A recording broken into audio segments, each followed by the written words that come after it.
Tonight, we explore the question that changes everything about the wizarding world.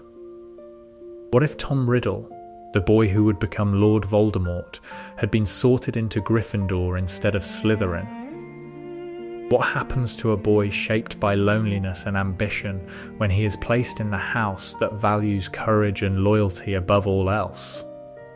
Does belonging change him? And if it does, if friendship and trust and the warm machinery of a real house begin to reshape who he is, why does he choose darkness anyway? In this version of the story, Tom Riddle does not fall because no one reached him. He falls because someone did. And that is so much worse. The hat took longer with Tom Riddle than it had taken with anyone in 53 years. This was noted. Difficult to miss, actually, given that 50 first years were sitting at the house tables watching the small dark-haired boy on the stool. And difficult to miss because the boy was not doing what most students did during the hat's deliberation. Not fidgeting, not whispering, not stealing glances at the tables. He was sitting very still, his hands folded precisely in his lap, and the expression on his face was the expression of someone conducting a negotiation. Which was, in fact, exactly what was happening. "Slytherin," said the hat. "Yes," said Tom. "You want Slytherin. Yes, you have been planning for it. Since before you arrived at King's Cross, since before Diagon Alley. You decided in the orphanage, from books, that Slytherin was the house for people who wanted things." "It is," Tom said. "And I want things." "You do," the hat agreed. "An extraordinary amount of things, actually. I rarely encounter a mind that wants quite so many things in quite such a specific and hierarchical order." A pause. The question is not whether you want. The question is what you need. "I know what I need." "Do you?" "Then tell me." "Power," Tom said. The word was direct. No embarrassment. Knowledge, control, the ability to never be at the mercy of anyone again. A pause. Heritage. My real heritage. Not the orphanage. Not Mrs. Cole and her ledgers and her way of looking at me like I'm an entry in the wrong column. "Yes," the hat said. "All of that is accurate. And all of that points to Slytherin.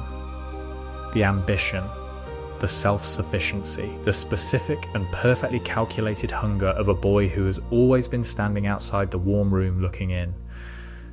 Then what is the question?" "The question," said the hat, "is courage." Tom was quiet. "Not the courage to want things. You have that in excess. Not the courage to take things. You have that too.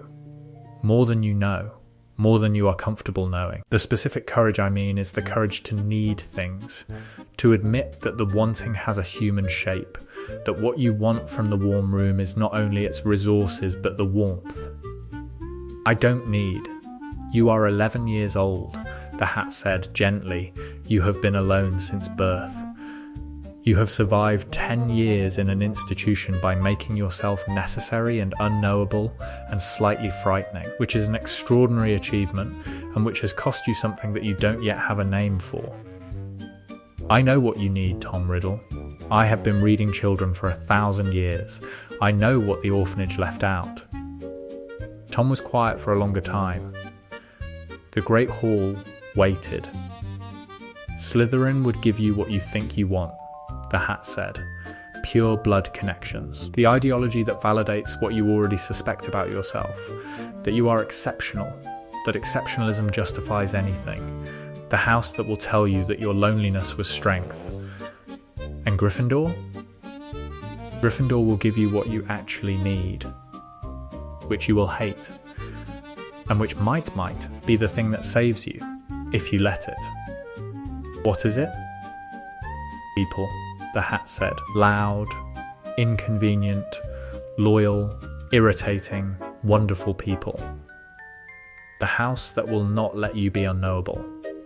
The house that will put a roommate in your space before you've had a chance to make the space yours. The house that will assume you are one of them and will be persistently, aggressively, infuriatingly correct about it. I don't want to be one of them. "I know," the Hat said. "That's why I'm putting you there." "Gryffindor?" The Gryffindor table erupted. Tom Riddle climbed down from the stool, his face composed and entirely unreadable, and walked to the red and gold table and sat at the end of it, and looked at the stone ceiling and the enchanted sky and the hundreds of candles floating above the great hall. He did not look at the Slytherin table. He had already looked at it when he walked in, had already catalogued its faces and its composition, had already assigned it the weight in his mind of something that should have been his. He looked at the ceiling instead. At the high table, Albus Dumbledore set down his goblet. He had been watching the boy since he walked in, had recognised the quality of him immediately, the specific, focused, slightly frightening quality of extraordinary intelligence operating in a context that could not contain it. He had expected Slytherin. He looked at the Gryffindor table, at the small dark-haired boy sitting at the end of it, alone in the specific way of someone who has been alone their whole life, and who has made a discipline of it. Then, he looked at his pudding, and thought, for the first time, that the next 7 years were going to be significantly more interesting than he had anticipated. The dormitory. There were 5 of them: Tom Riddle, and 4 others whose names he catalogued in his first 30 seconds. Henry Walden, who was large and good-natured and appeared to have no inner life worth documenting. Archie Macpherson, who was Scottish and loud, and who unpacked his trunk with the specific chaos of someone who had packed it in the dark. Edmund Flint, who was the youngest of 6 siblings, and who carried the specific, exhausted patience of someone who has always been the small one. And Rhys Bevan, who was Welsh and quiet, and who sat on the edge of his bed in the new dormitory looking at the stone walls with an expression that Tom recognised immediately: loneliness. The same species of it that Tom carried, but a different subspecies. Bevan's loneliness was the loneliness of someone who wanted to connect and did not know how, rather than the loneliness of someone who had trained himself not to want to. Tom noted this, filed it. The dormitory smelled of the lake, which was close, and of the specific stone dust smell that old buildings had and that Tom associated with nothing, because Tom associated smells with nothing except the kitchen at Wool's, which he had decided at age 7 to stop associating with anything. "Which bed?" Henry Walden said. "Does it matter?" Tom said. "Some of them are better," Henry said. "The ones by the window get cold. I know because my brother was Gryffindor 5 years ago." "You choose," Tom said. This was a strategy. Let them make the low-stakes decisions. Conserve capital for the decisions that mattered. Tom had been doing this in the orphanage since he understood the word capital, and he had not yet found a context in which it failed. Henry looked pleased. He chose the bed nearest the door. With the logic of someone who valued access to exits, which was information Tom filed about Henry Walden, he was not as unobservant as he appeared. Tom took the bed by the window. The cold would be manageable. And the window looked north, toward the forest, and there was something in the forest that he could feel. Not precisely feel, not with his body, but a kind of awareness, a vast, complicated magic. The magic of a place that was very old and that had been worked on for a long time by people who were very powerful. He liked the idea of the forest being the first thing he saw in the morning.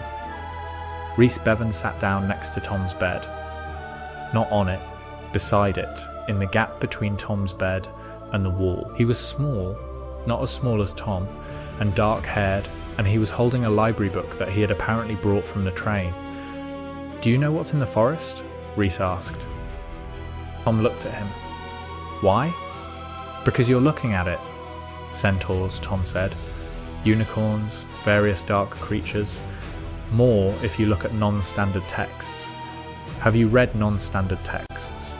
"Yes." "Which ones?" Tom looked at him more carefully.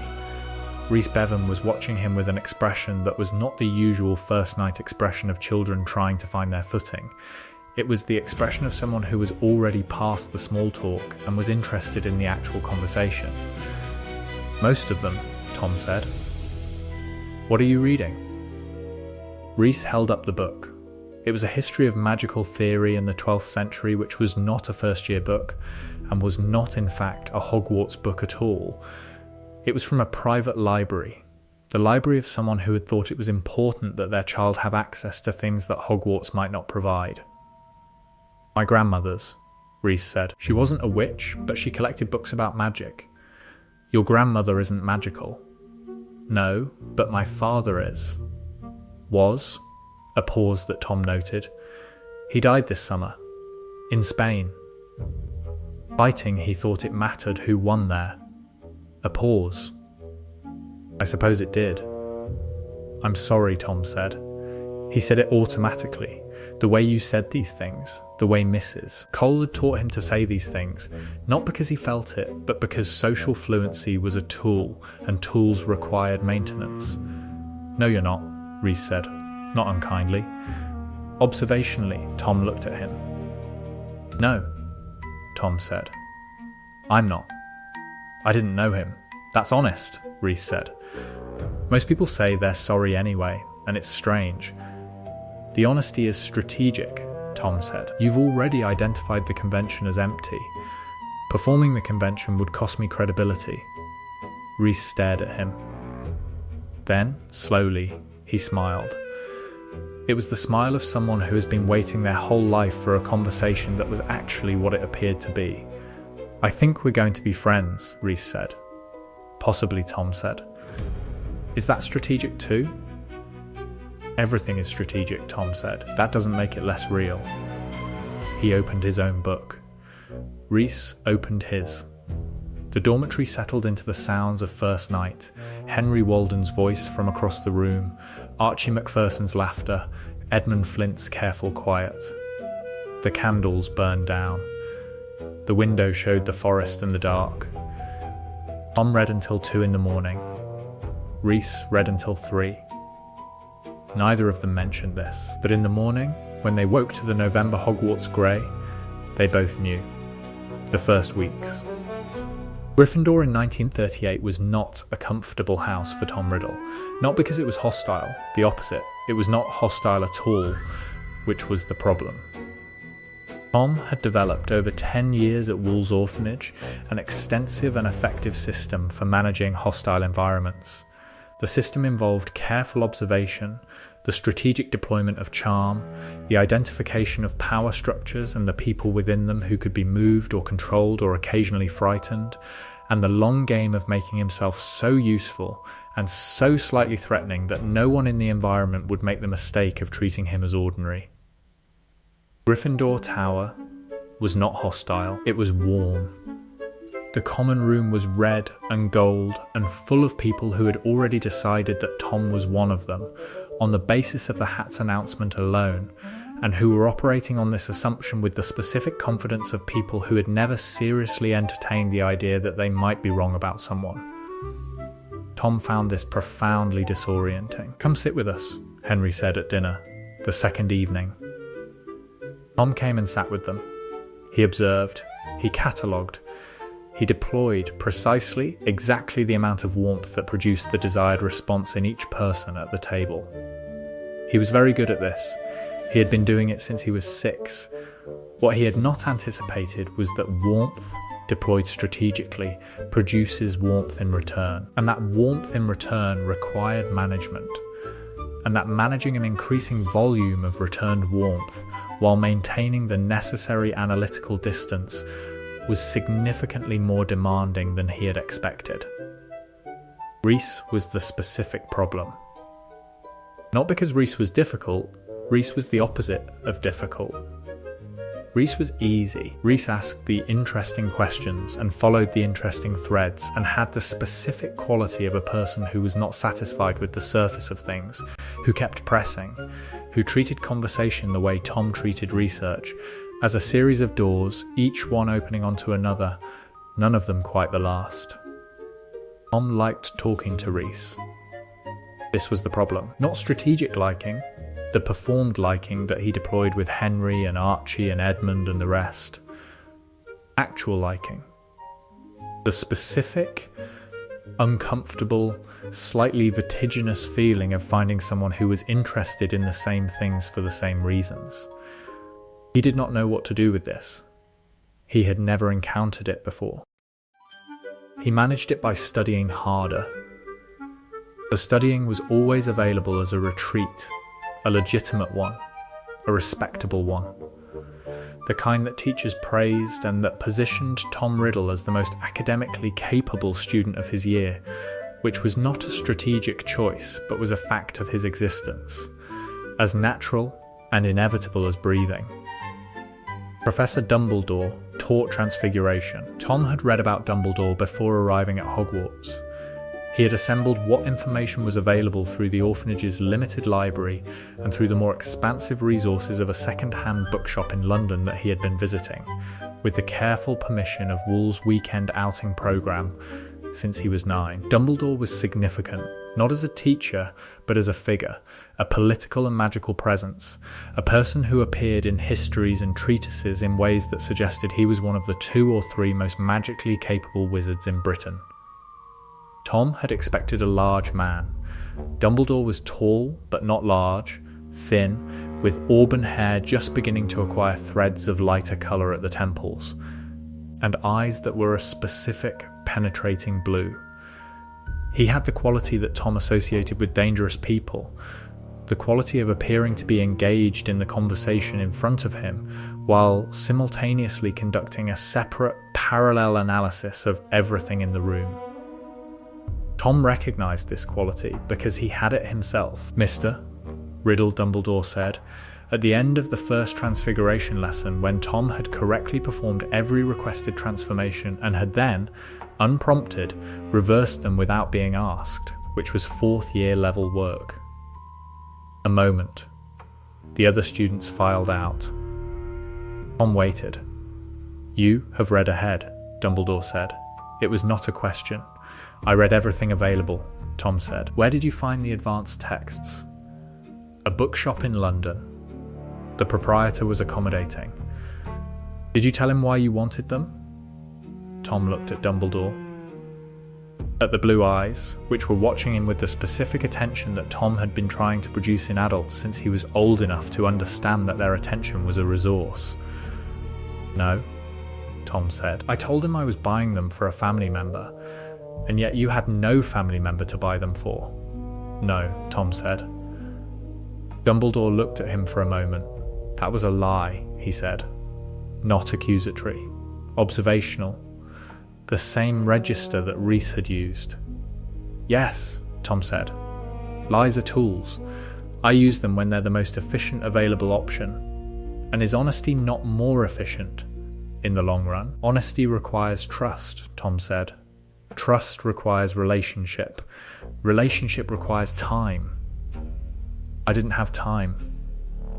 Dumbledore looked at him. The look was the longest look any adult had ever given Tom Riddle that was not the look of assessing a problem. It was something else, something Tom did not have the vocabulary for yet. "You are in Gryffindor," Dumbledore said. "Yes, how did you find the sorting?" A pause. Tom considered how much to say. "Calculated, unexpected," he said. "Does the house suit you?" "I don't know yet," Tom said. And this, unlike the answer about the books, was completely true. Dumbledore's mouth did something that was not quite a smile. "I suggest you find out," he said. "I'll leave some additional texts in the Transfiguration classroom if you'd like something to read." Tom looked at him. "Why?" "Because you're ready for them," Dumbledore said. "That seems like sufficient reason." Tom left the classroom and stood in the corridor for a moment. He felt something that he did not immediately identify. Then, he identified it. The specific surprise of being seen correctly. Not the managed being seen that he had engineered in every previous adult relationship.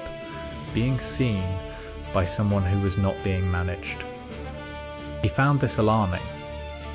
He went to the library and read for 3 hours, which was what he always did when something alarmed him, and which always worked. and which worked this time too somewhat, first year continued in the specific texture of a Tom Riddle who was receiving more than he had planned for. The snake incident happened in February. Tom had not intended the incident to be an incident. He had simply talked to the snake. In the way he had always talked to snakes, since he discovered at age 8 that they responded to him in a way that other animals did not, and that the response was not the response of animals, but the response of conversation, he had never examined this closely. He had filed it under the category of unusual things about himself, which was a substantial category, and had not pursued it further. The snake in the Transfiguration classroom was there because Dumbledore used it occasionally for switching spell practice. Tom had arrived early. The snake was in its tank. The snake looked at him. Tom, without thinking, said, "Hello." The snake said, "You speak properly." Tom looked at it. At the tank. At the snake, which was looking back at him with the specific attention of someone who has been waiting for this conversation. "What are you doing?" said a voice. Tom turned. Reese, who had also arrived early, was standing in the classroom door. His expression was not frightened. His expression was the one he always had when Tom did something that surprised him, interested. "I was talking to the snake," Tom said. "I heard something. It wasn't English." "No," Tom said. "What was it?" Tom looked at the snake. "At Reese. I don't know what it's called," he said. "I've always been able to do it." Reese came in, sat down next to Tom's desk, looked at the snake. "What did it say?" Reese said. Tom looked at the snake. "My friend is asking what you said." "I said you speak properly," the snake said.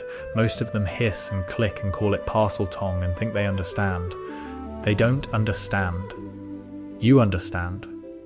Tom translated this for Reese. Reese listened. "That's remarkable," Reese said. "I know," Tom said. "Have you told Dumbledore?" "No, why not?" Tom thought about this. "I don't know what it means," he said. "About me, about where it comes from. I don't want to show something I don't understand." Reese looked at him. "That makes sense," he said. "But also, Parseltongue is associated with Salazar Slytherin, with the Slytherin line." Tom was very still. "I've read about it," Reese said. "My grandmother's books. Parseltongue is extremely rare. It passes through bloodlines. Slytherin's line, specifically," he paused. "You were supposed to be in Slytherin, weren't you? Before the hat put you here." "The hat makes its decisions," Tom said. "Yes, but you know things about yourself," Reese said. "And now you know something else. About where you come from." Tom looked at the snake. At the tank. At the specific, contained world of the snake, which had been here before Tom and would be here after, which did not know or care about bloodlines or orphanages, or the specific, pressing question of who Tom Riddle's parents were. "Yes," Tom said. "Now I know something else." He spent the next 6 weeks in the library researching Parseltongue, and what he found was exactly what Reese had told him it would be, and the finding of it was the first genuinely significant thing that happened to Tom Riddle at Hogwarts, because the finding of it meant that the orphanage was a mistake, a temporary, contingent, correctable mistake in the record, and that somewhere in the magical world there were people who were his people. He did not tell Dumbledore. He was not ready. The chamber. Tom did not find the Chamber of Secrets in first year. He found references to it. He found the historical record, the tradition, the speculation. He found, in a restricted text that the second year prefect helped him access, a description of what Salazar Slytherin's legacy was said to include. A chamber, deep beneath the school, and within it, a creature that only a true heir could control. He found this in March. He filed it. He did not pursue it. Not because he wasn't interested, because he understood, with the long view clarity that was his most characteristic quality, that this was not a first-year problem. This was a problem for later, when he understood more, when he was more certain, when the thing he was building had sufficient foundation. First year ended. He went back to Wolves. He did not tell Mrs. Cole about Gryffindor. He did not tell her about any of it. He sat in his assigned room over the summer and read, and the books he read were not school books, but the books he had been finding in the second-hand shop. The ones that existed in the spaces between what was taught and what was known. He wrote to Rhys twice, because Rhys had written first, and because not writing back would be a choice that cost more than it saved. The letters were cautious, but real. They discussed what they'd been reading, disagreed about a point of historical magical theory, resolved the disagreement. Tom sent the second letter and then sat with the specific uncomfortable awareness that he had enjoyed writing it. He was not used to enjoying things. Second year. Rhys Bevan had spent the summer reading everything he could find about Parseltongue, which was extensive, and the Slytherin line, which was less extensive, and had arrived back at Hogwarts in September with a stack of notes and the specific energy of someone who has been waiting to continue a conversation. "I found something," Rhys said, on the train, before they'd left King's Cross. "Tell me." "The Gaunts," Rhys said. "There's a family in Little Hangleton, a village in the West Country. They're the last living descendants of Salazar Slytherin. They've been in isolation for decades, inbred according to one source, to the point of significant magical degradation. They practice the most extreme pure blood ideology imaginable." Tom looked at him. "Where did you find this?" "Wizarding genealogical records," Rhys said. "They're public. Mostly my grandmother had access through her husband's family. And you think they're my family?" "I think they might be," Rhys said. "The Parseltongue. Your age. Your mother," he paused. "You don't know your mother's name." "No," Tom said. He said it with the flatness of someone who had decided not to have feelings about something. It did not entirely succeed. "If your mother was a Gaunt," Rhys said, carefully, "that would explain everything." Tom looked out the window. The platform was moving away. The train was moving toward the place that was more his than anywhere he'd been. "It would explain everything," Tom agreed. "What do you want to do?" Rhys said. "Find them," Tom said. "Eventually, when I know enough." "I could go with you," Rhys said. "When it's time." Tom looked at him. This was the thing about Rhys, the specific, reliable, slightly alarming thing about Rhys. He offered things without calculating what they cost.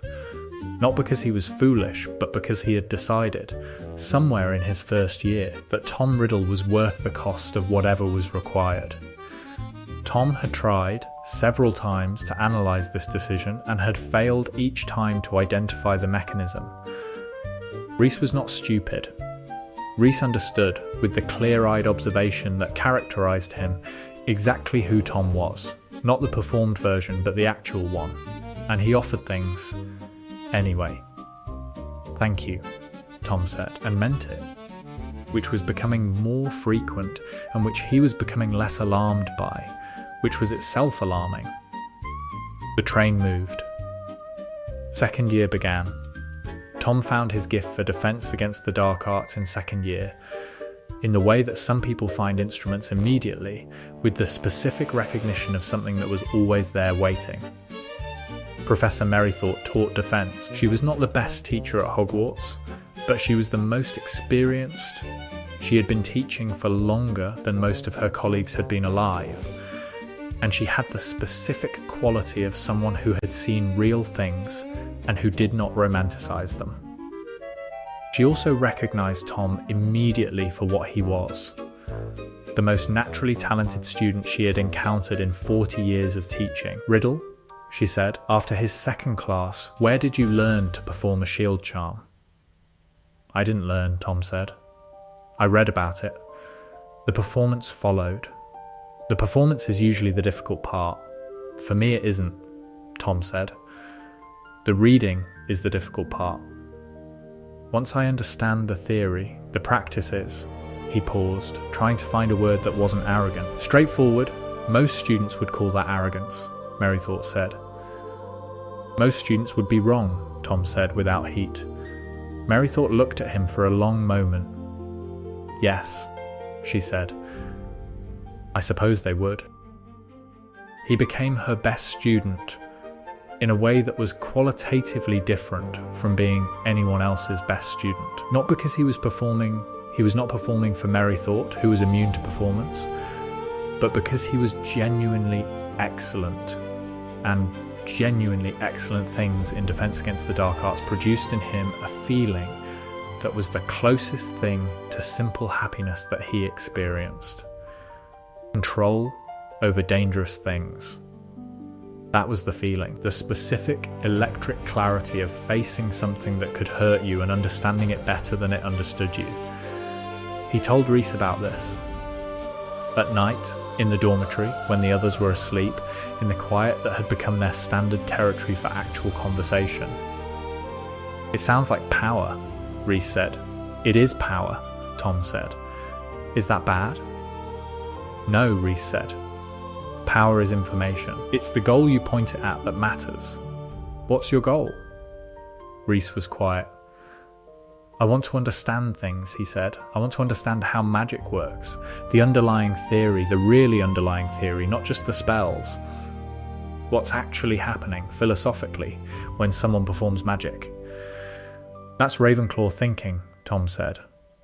I know, Reese said. The hat argued about it. A pause. It put me here because it said I needed to care about people more than ideas. Tom thought about this. Does it work?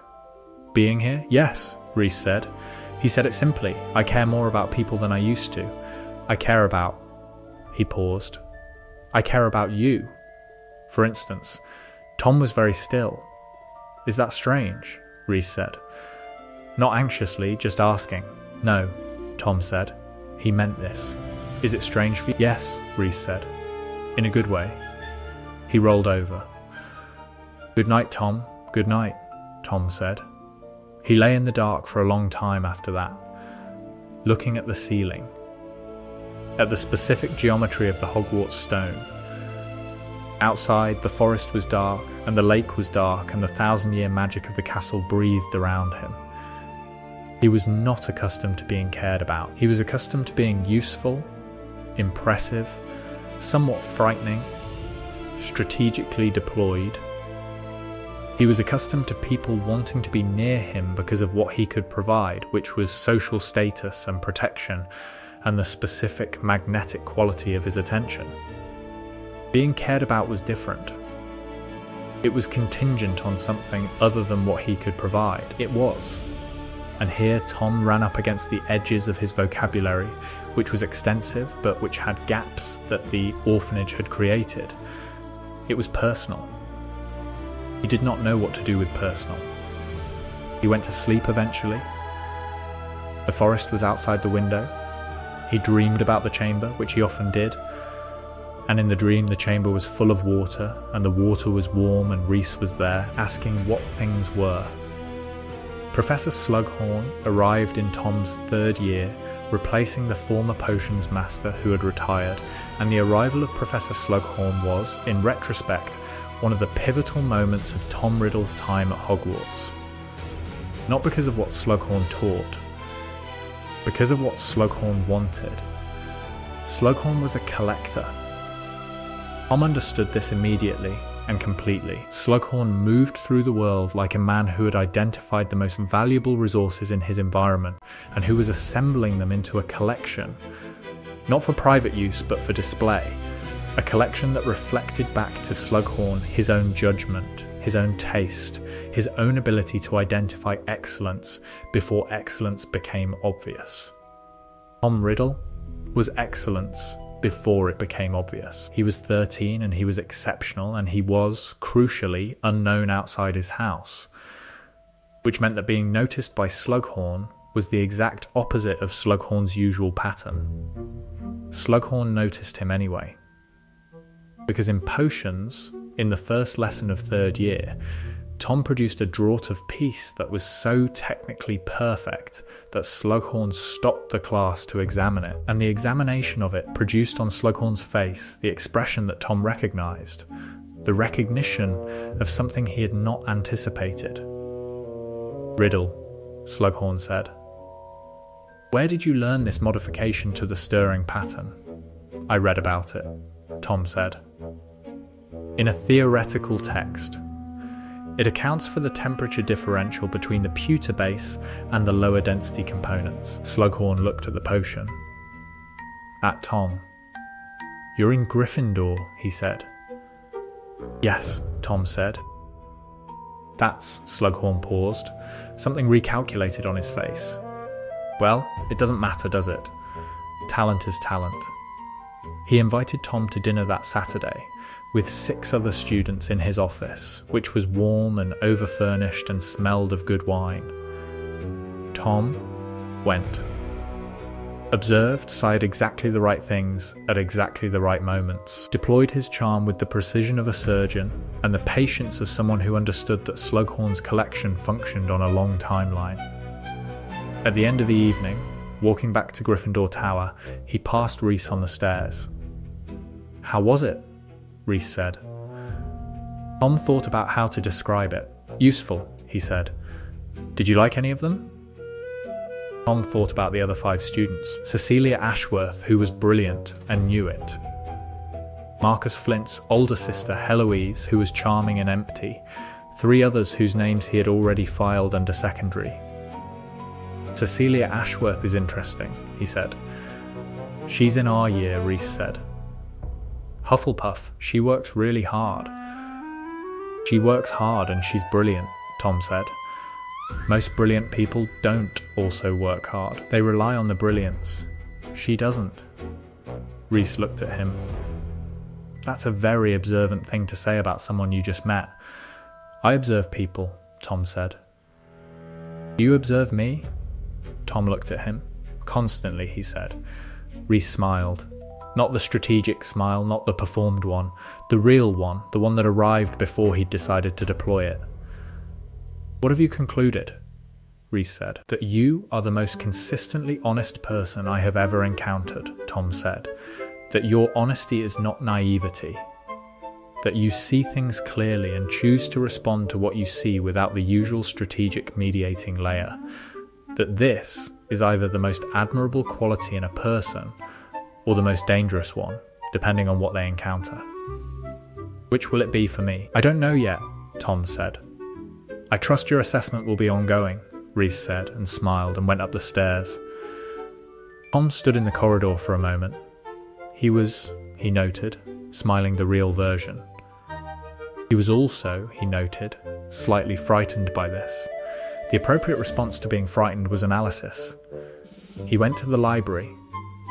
The summer between 3rd and 4th year, Tom went back to Wolves. He also, on a Tuesday in August, took the train to Little Hangleton. He had not told Reese. Reese had offered to come, but Tom had decided that this was not a thing he was ready to share. Not because he didn't trust Reese. He trusted Reese more than he had trusted anyone. But because he did not know yet who he would be after this visit, and he did not want to be witnessed in the process of becoming it. The Gaunt House was a hovel. This was the first thing, the specific, startling discrepancy between what Tom had constructed in his imagination and what existed at the end of the lane. He had imagined, somehow, something that matched the word pureblood, some architectural expression of the quality he had come to associate with magical lineage, with the warm room he had always been looking in at. The Gaunt House was not that. The Gaunt House was a small, filthy, collapsing structure that smelled bad from 20 feet away and that had a dead snake hanging on the door. Tom stood at the end of the lane, composed himself, walked forward. The man who opened the door was Morfin Gaunt. He was not old, he was perhaps 40.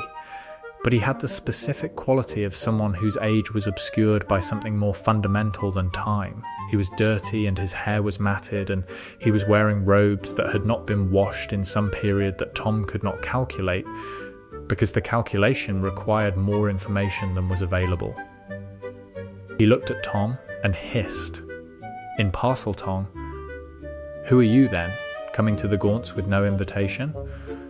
Tom, without any decision that he could identify, answered in the same language, "My name is Tom Riddle. I think I might be your nephew." The silence that followed was the silence of someone who has been presented with something so far outside their framework of expectation that the framework has stopped functioning. Morfin Gaunt stared at him. Then, "Come inside," he said. Inside the house was worse than outside. Merope's absence, Tom's mother, whose name he had now confirmed from the records, Merope Gaunt, who had left the family and died, was visible in the specific ways that a woman's absence is visible. The housekeeping had degraded catastrophically. There was no evidence of cooking being done with any care. Tom stood in the room and looked at it all. He had come here with the hope of finding his heritage. The warm room. The explanation for the orphanage. What he found instead was the reason for the orphanage. His mother had run from this, had run into a muggle village and used a love potion on the first man she could reach and eventually died, and had left Tom in the entry of an orphanage without a name for herself or his father. She had run from this room. He stayed for 2 hours. He did not enjoy the visit. He listened to Morfin's rambling descriptions of the pure blood world's greatness and the Gaunt family's position within it, and the injustice of their current circumstances. The old man who had built the ideology, Marvolo, was long dead, had died years before Tom was born, had spent his last breath on the same obsessions that had consumed everything. Morfin had maintained the ideology in the old man's absence, alone, faithfully, for 15 years. He catalogued the ring that hung on a nail by the window, Marvolo's ring, Morfin explained, in Parseltongue, a heavy gold ring older than the house, decorated with the symbol that Tom recognised as the crest of the Peverell family, which connected to the Gaunts through their own ancient line. Morfin kept it there because it was the old man's, because the old man had been the last one who mattered. He left the house and stood in the lane and breathed the outside air and thought. His heritage was real. He was the heir of Slytherin, or as close as the living world had. And his heritage was this collapsing house, this deteriorating old man, this isolation and degradation, and the specific terrible quality of people who had placed so much value on blood purity that they had reduced themselves to this. He walked to the train station, caught the train back to London. He wrote to Rhys that evening. He told him everything. The whole visit, from the snake on the door to Morfin's account of the family history to the 2 hours in the smell of the Gaunt house. Rhys wrote back the next day. The letter was longer than usual. "Tom," it said, "I don't know exactly what you're feeling, but I can tell you what I'm noticing from outside. You went looking for the thing that would explain the orphanage. The comfortable explanation. The one where the orphanage was a mistake and the real version of your life was somewhere else. And instead, you found the reason. Your mother wasn't taken from you by circumstance. She chose to leave, and what she left was that, which means she chose you over that, even if the choosing cost her everything." I think that's important. I think that's actually more than most people get. Tom read the letter twice. Then he folded it and put it in the pocket of his robes and kept it there for the rest of the summer. 4th year.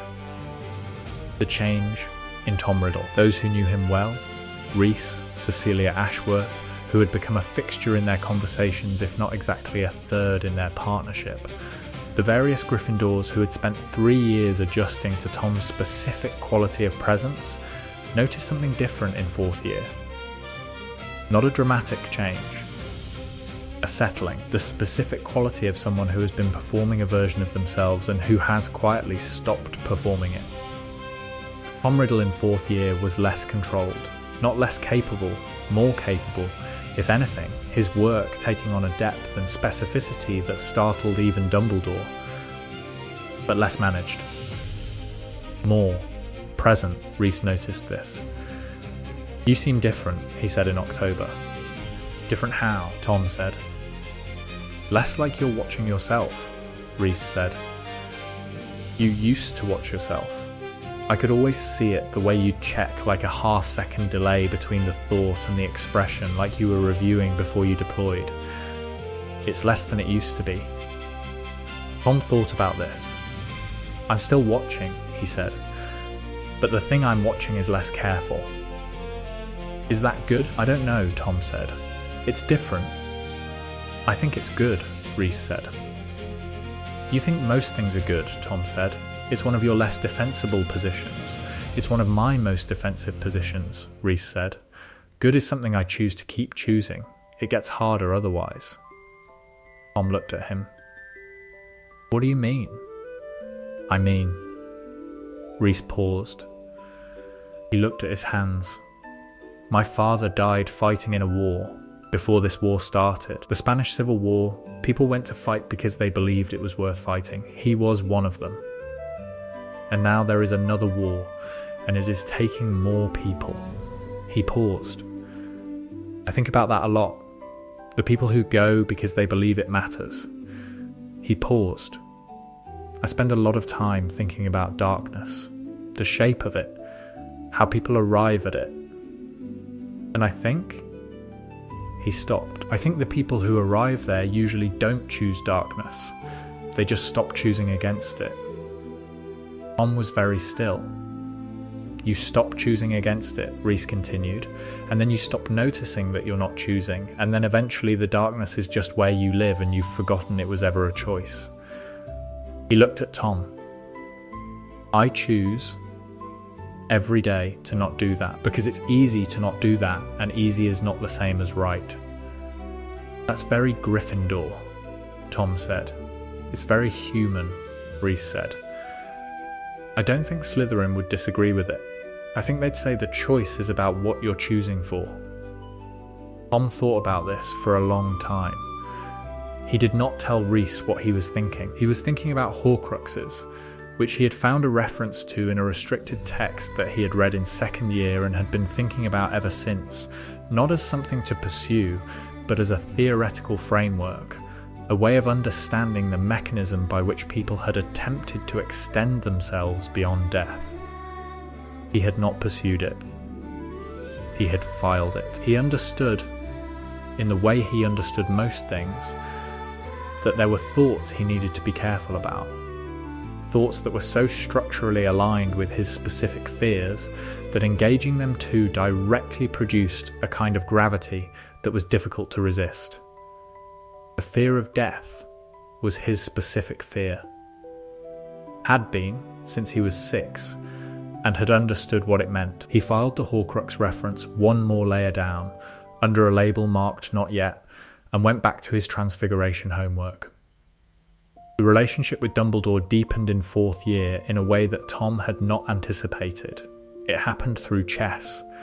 Dumbledore played chess in the Transfiguration classroom on Wednesday evenings after hours against whoever was willing. Most staff members were not willing.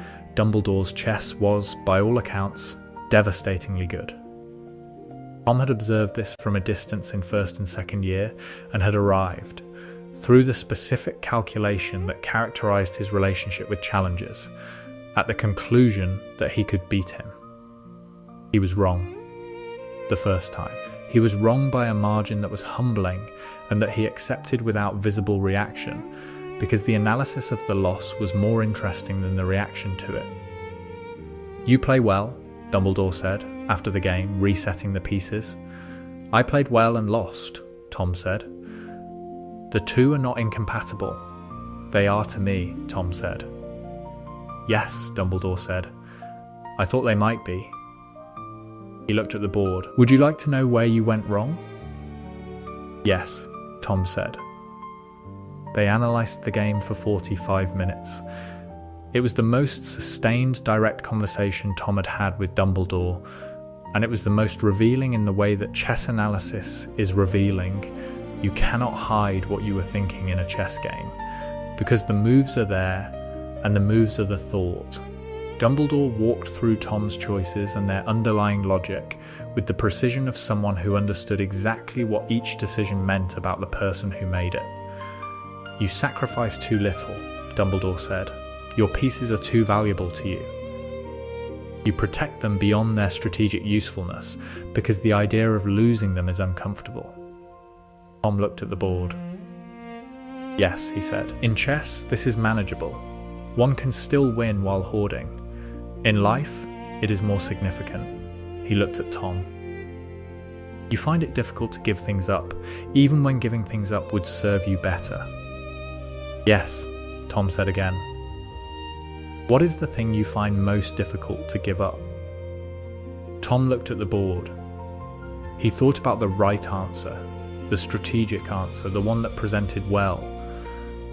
Then he thought about the fact that Dumbledore was asking him directly and had, in 4 years, never asked him a direct question that wasn't worth answering directly. "Control," Tom said. "Of what specifically?" "Of how I'm seen. What people know about me, the shape of who I am to the people around me." He paused. "At Wolves I managed this very carefully. What each person knew and didn't know, I was a different person to each of them. And now?" Tom thought about Reese's letter, about the specific, uncomfortable experience of being known rather than managed. Now Tom said, "It's less controlled. Is that frightening?" "Yes," Tom said. He said it simply, which surprised him.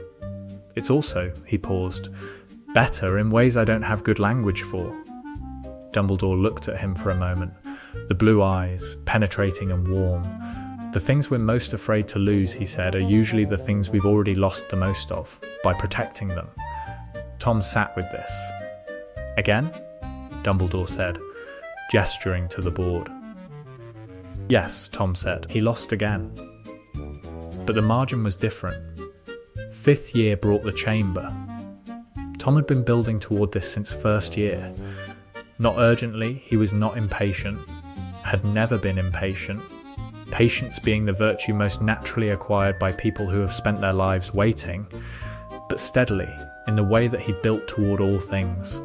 Research, analysis, preparation, the long game. He found the entrance in October of 5th year. In the bathroom on the 2nd floor, in the specific pipes that he had identified through the combination of the plumbing records in the castle's maintenance archive and the translation of an Old English text that described the physical layout of Slytherin's original construction. He went alone, at 2 in the morning, because Reese was asleep and Tom was not willing to share this yet. This was his. This was the thing that was specifically only his, not his friendship with Reese, which was shared and real and mutual, not his academic excellence, which was performed in front of others. This, the chamber, the air. The entrance opened at his word. The pipe descended. The chamber was vast and cold and ancient and more beautiful than anything Tom had encountered, in the way that very old things were beautiful. Not prettily beautiful, but fundamentally beautiful. Beautiful in the structure and the scale and the age of it. And at the far end, the great stone face of Salazar Slytherin. Tom stood in the chamber and felt, for the first time in his life, something he did not have a word for. Not triumph, he had expected triumph, and what he felt was not that. Something quieter. Something that was not pride or power, but was related to both. Recognition, he was here. This had been made for him, or for someone like him, or for the line that ran through him, and through his mother, and through the Gaunts, and back to the man whose face was carved into the stone. He was the end of that line, and this was where the line had been pointing. He stood in the chamber for an hour. He did not speak the word that would call the creature. He knew the word, had found it in his research, but he did not speak it. He was not ready. He did not know what he would do when the creature came. He climbed back up, went to bed, lay in the dark. In the morning, he told Reese. Not everything.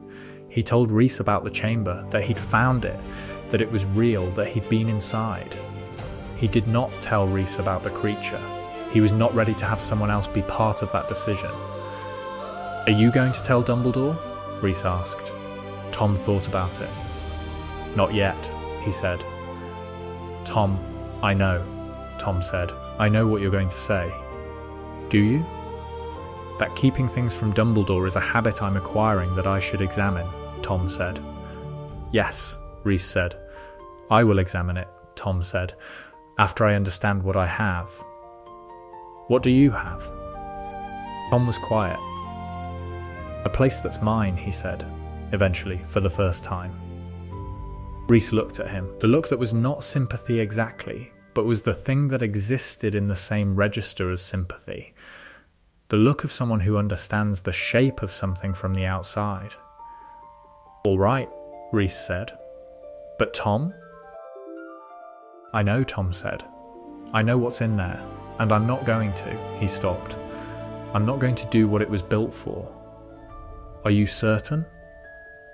"No," Tom said, which was the most honest thing he had said all year, and which was evidence of something Reese had been noting for 4 years, that Tom Riddle, in the specific context of their specific friendship, was more honest than he was anywhere else. "Then we should talk about it," Reese said.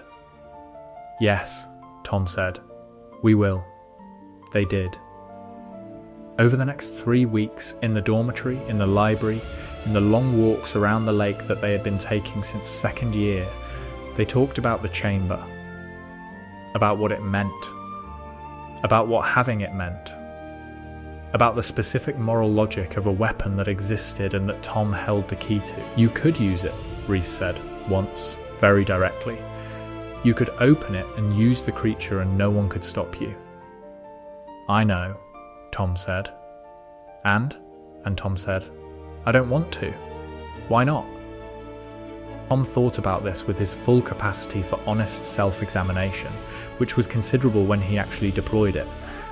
"Because I'm not certain who I would be after," he said. "The person who uses the weapon that Salazar Slytherin built to cleanse the school of Muggleborns."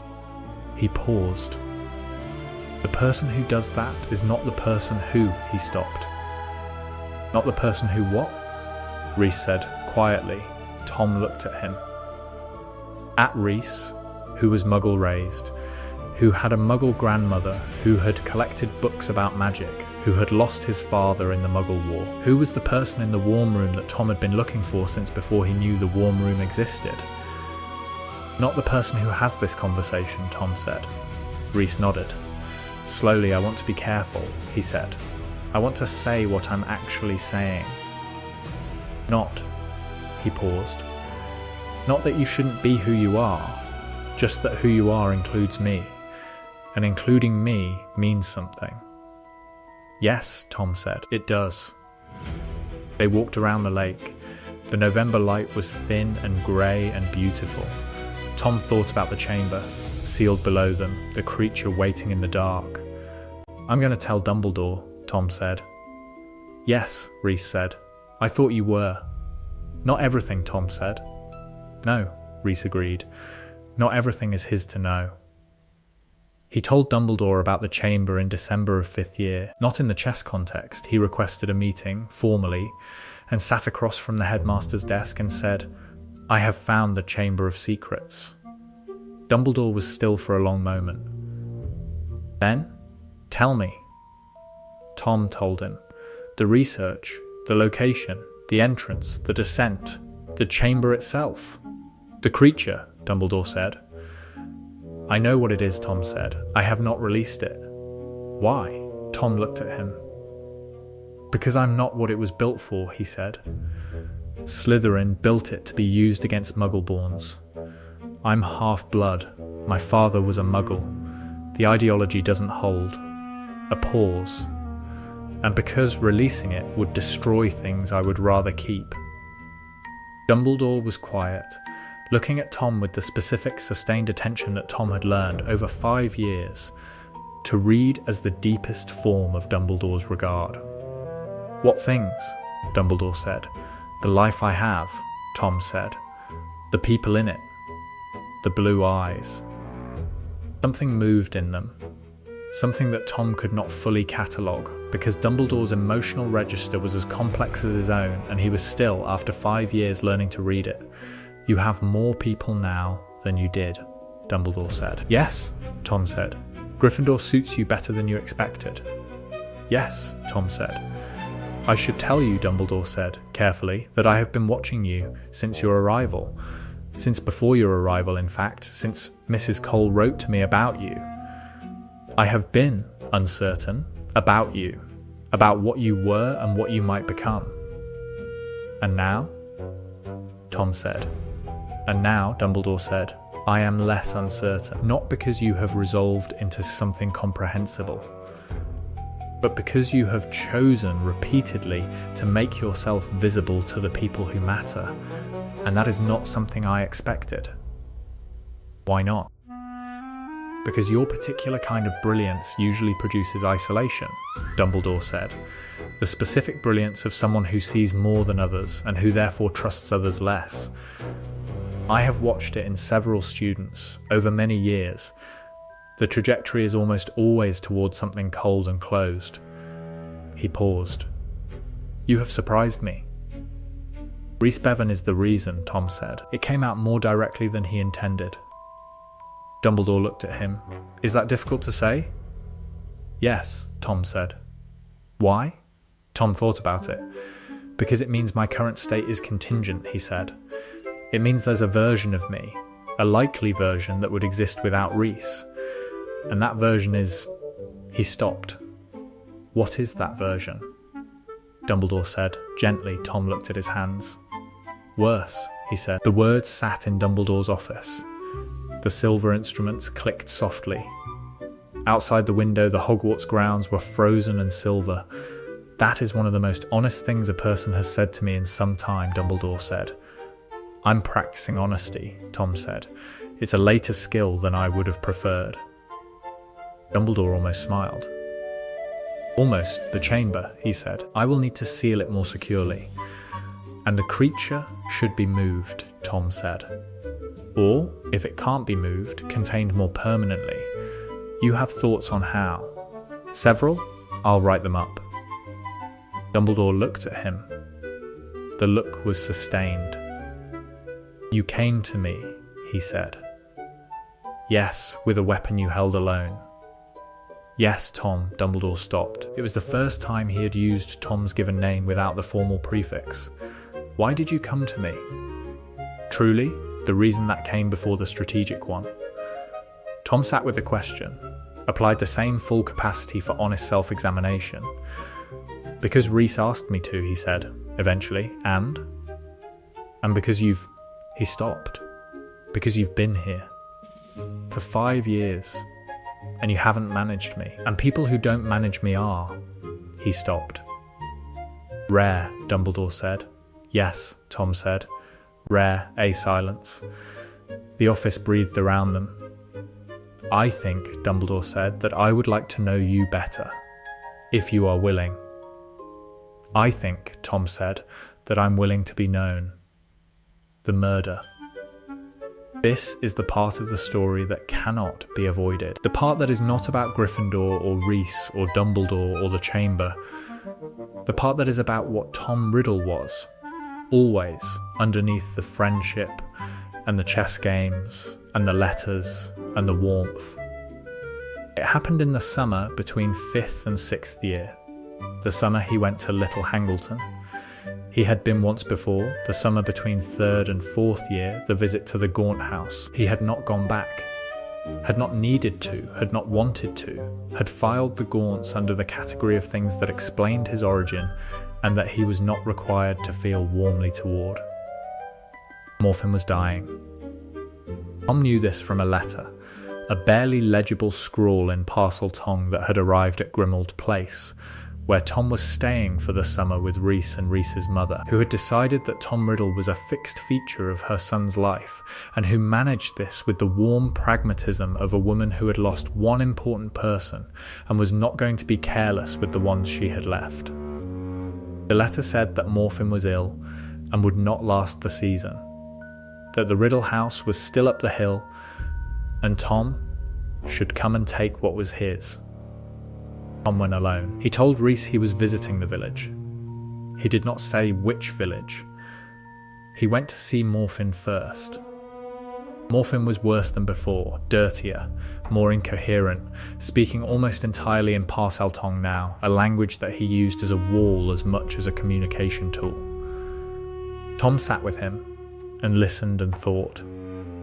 Then he walked up the hill to the Riddle house.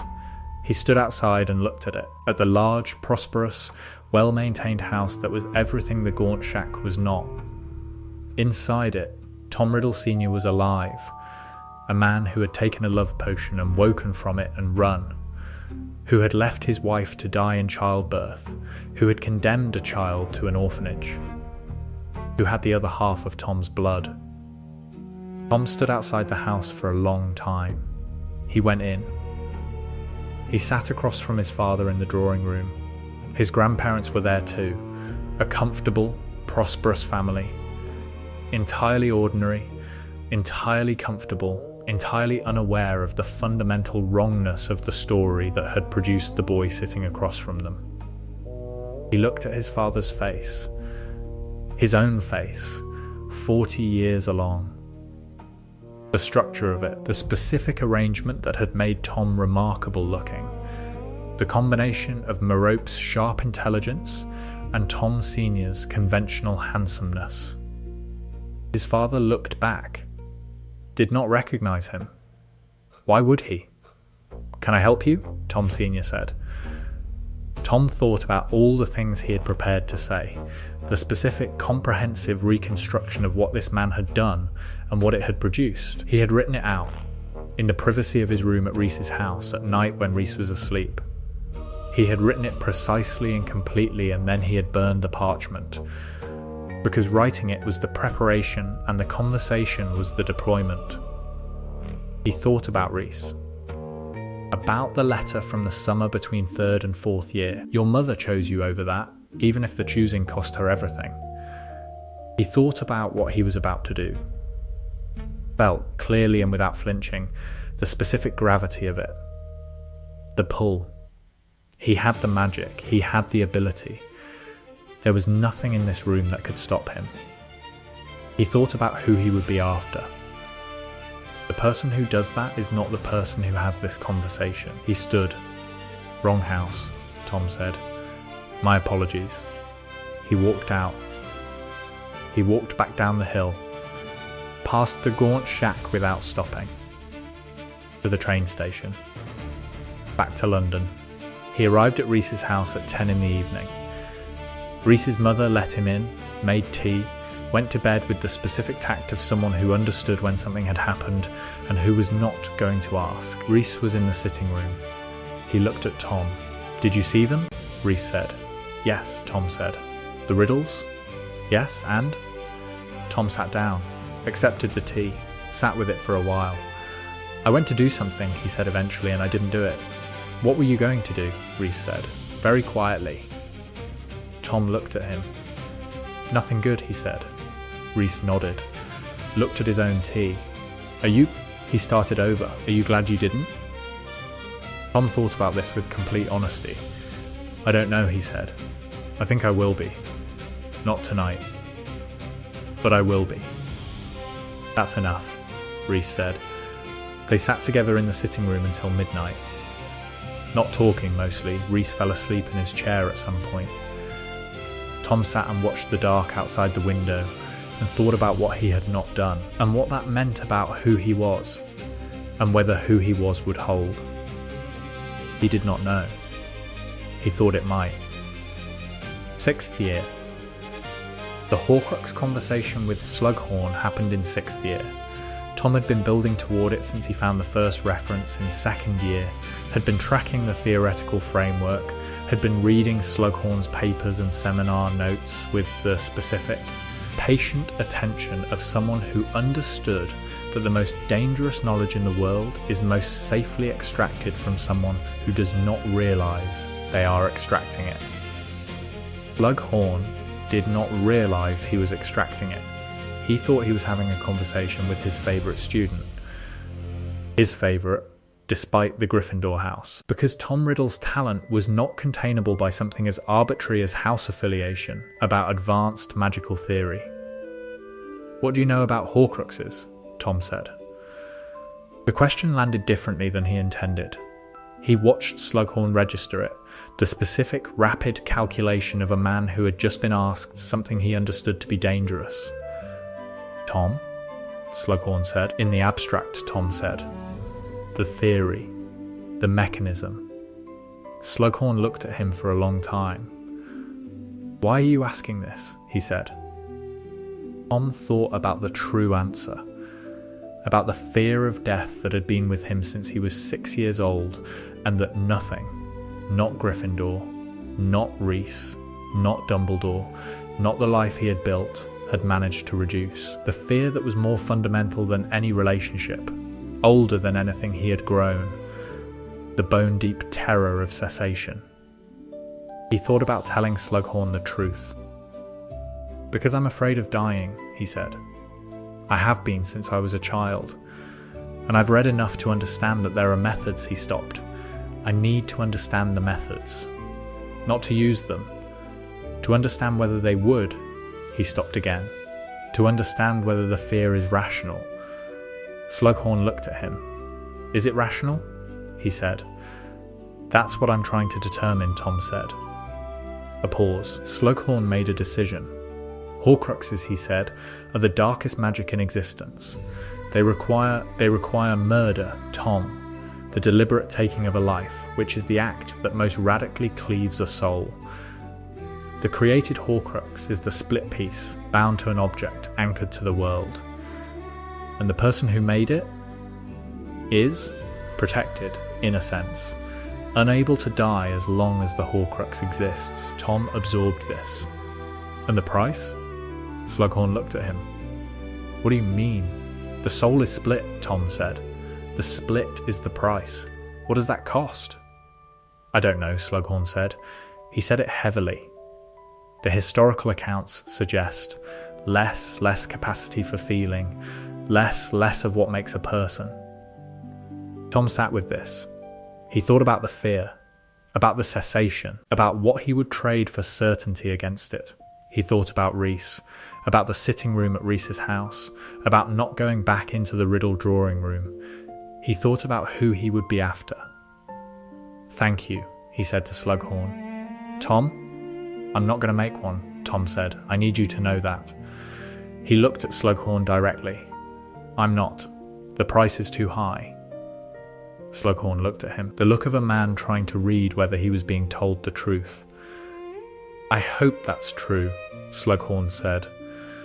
"I hope it is too," Tom said. "That's why I'm saying it out loud, because saying it out loud makes it more likely to stay true." He left Slughorn's office and walked through the castle. He walked for a long time, through the corridors, up the stairs, through the places that had been his for 6 years, and that were his more completely than anything before had been. The castle, the home. He was afraid, not of dying, of himself, of the version of himself that would find the price acceptable. He wrote to Reese that evening. Reese was not in the dormitory. He was in the hospital wing with a cold that had developed into something more persistent. The letter said, "I had a conversation today that I need to tell you about. I want to tell you in person. When you're better. There's something I need to name out loud so that it stays named." Bryce wrote back the next morning, "I'll be out Tuesday. I already know it's something important because you wrote a letter instead of waiting. I'll come find you Tuesday evening and you can tell me. Also, you could visit the hospital wing, Tom, it's allowed." Tom smiled. He visited the hospital wing that evening. He sat beside Reese's bed and they talked about nothing important for 2 hours, and then Tom walked back to the dormitory and slept better than he had in weeks. The 7th year. Head boy, Tom Riddle, head boy of Hogwarts, 1944-45. Reese had laughed when he found out, not derisively, delightedly, the specific delight of someone watching something they find genuinely funny. The logic is clear, Reese said. But the optics are the point, Tom said. Head boy requires moral leadership, Reese said, impeccable standing, the confidence of the staff. Yes, Tom said, and you have all of those. Apparently, Tom said. Reese shook his head. When I first met you, he said, I thought you were the most interesting person I'd ever encountered. I also thought you were probably going to do something terrible. That was a reasonable assessment, Tom said. Was I wrong? Tom thought about the Riddle House, about the drawing room, about what he had not done, about all the things he had not done. You were wrong, he said. I don't think the wrongness was inevitable. I think it required, he paused. I think it required you. And Dumbledore. And Gryffindor Tower and the Slughorn dinners and the chess and the lake and all of it. Reese looked at him. You would have been terrible. I think I was going to be, Tom said. Yes, how terrible. Tom looked at the window. At the grounds, at the castle that was his, more than anywhere had ever been his. Because you cannot have a place without first having people, and he had not had people until now. Very, he said. I was afraid of death. I wanted to outlast it. And there is a kind of magic that would let me do that. That strips away the parts of a person that make the cost feel real. He looked at Reese. You made the cost feel real. Reese was quiet. I'm glad, he said eventually. I'm glad I made something feel real. You made most things feel real, Tom said. That's the most personal thing you've ever said to me, Reese said.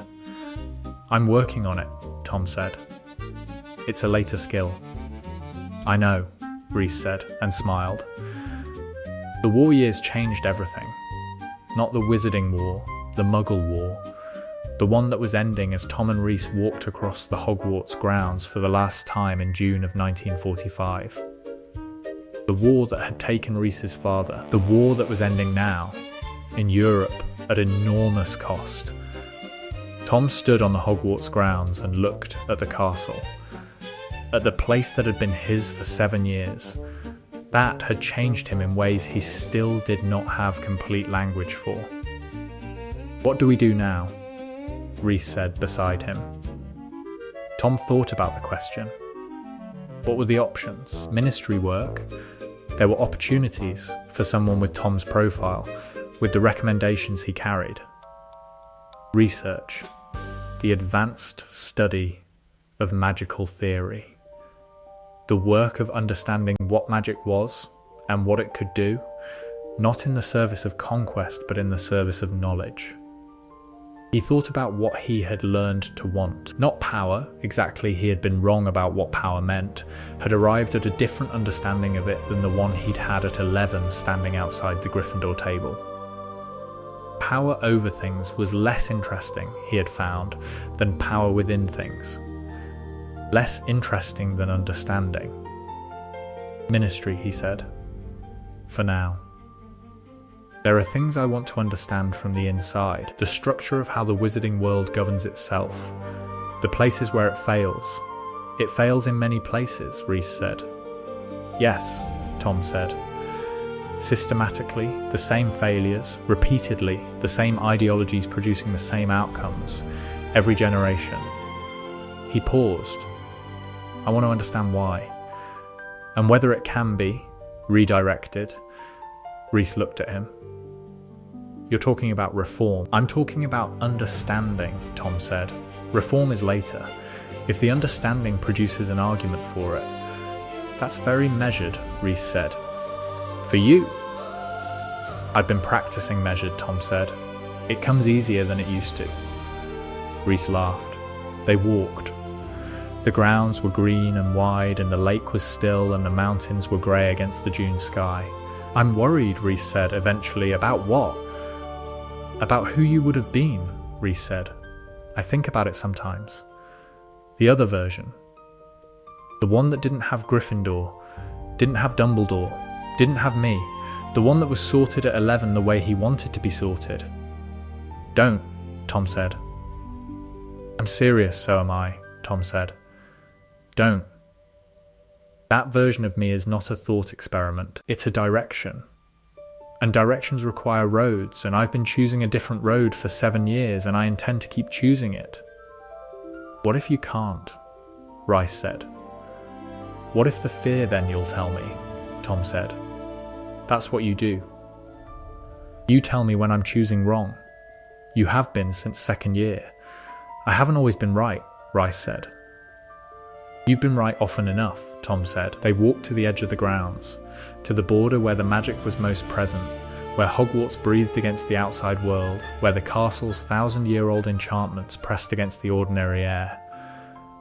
"Are you going to be all right?" Rice said. Tom thought about this. Thought about the fear that was always there. The bedrock fear. The one he had carried since he was 6. Thought about the Horcrux knowledge. Thought about the drawing room in Little Hangleton that he had walked into and then walked out of. "I think so," he said. "I can't promise certainty." "I know," Reese said.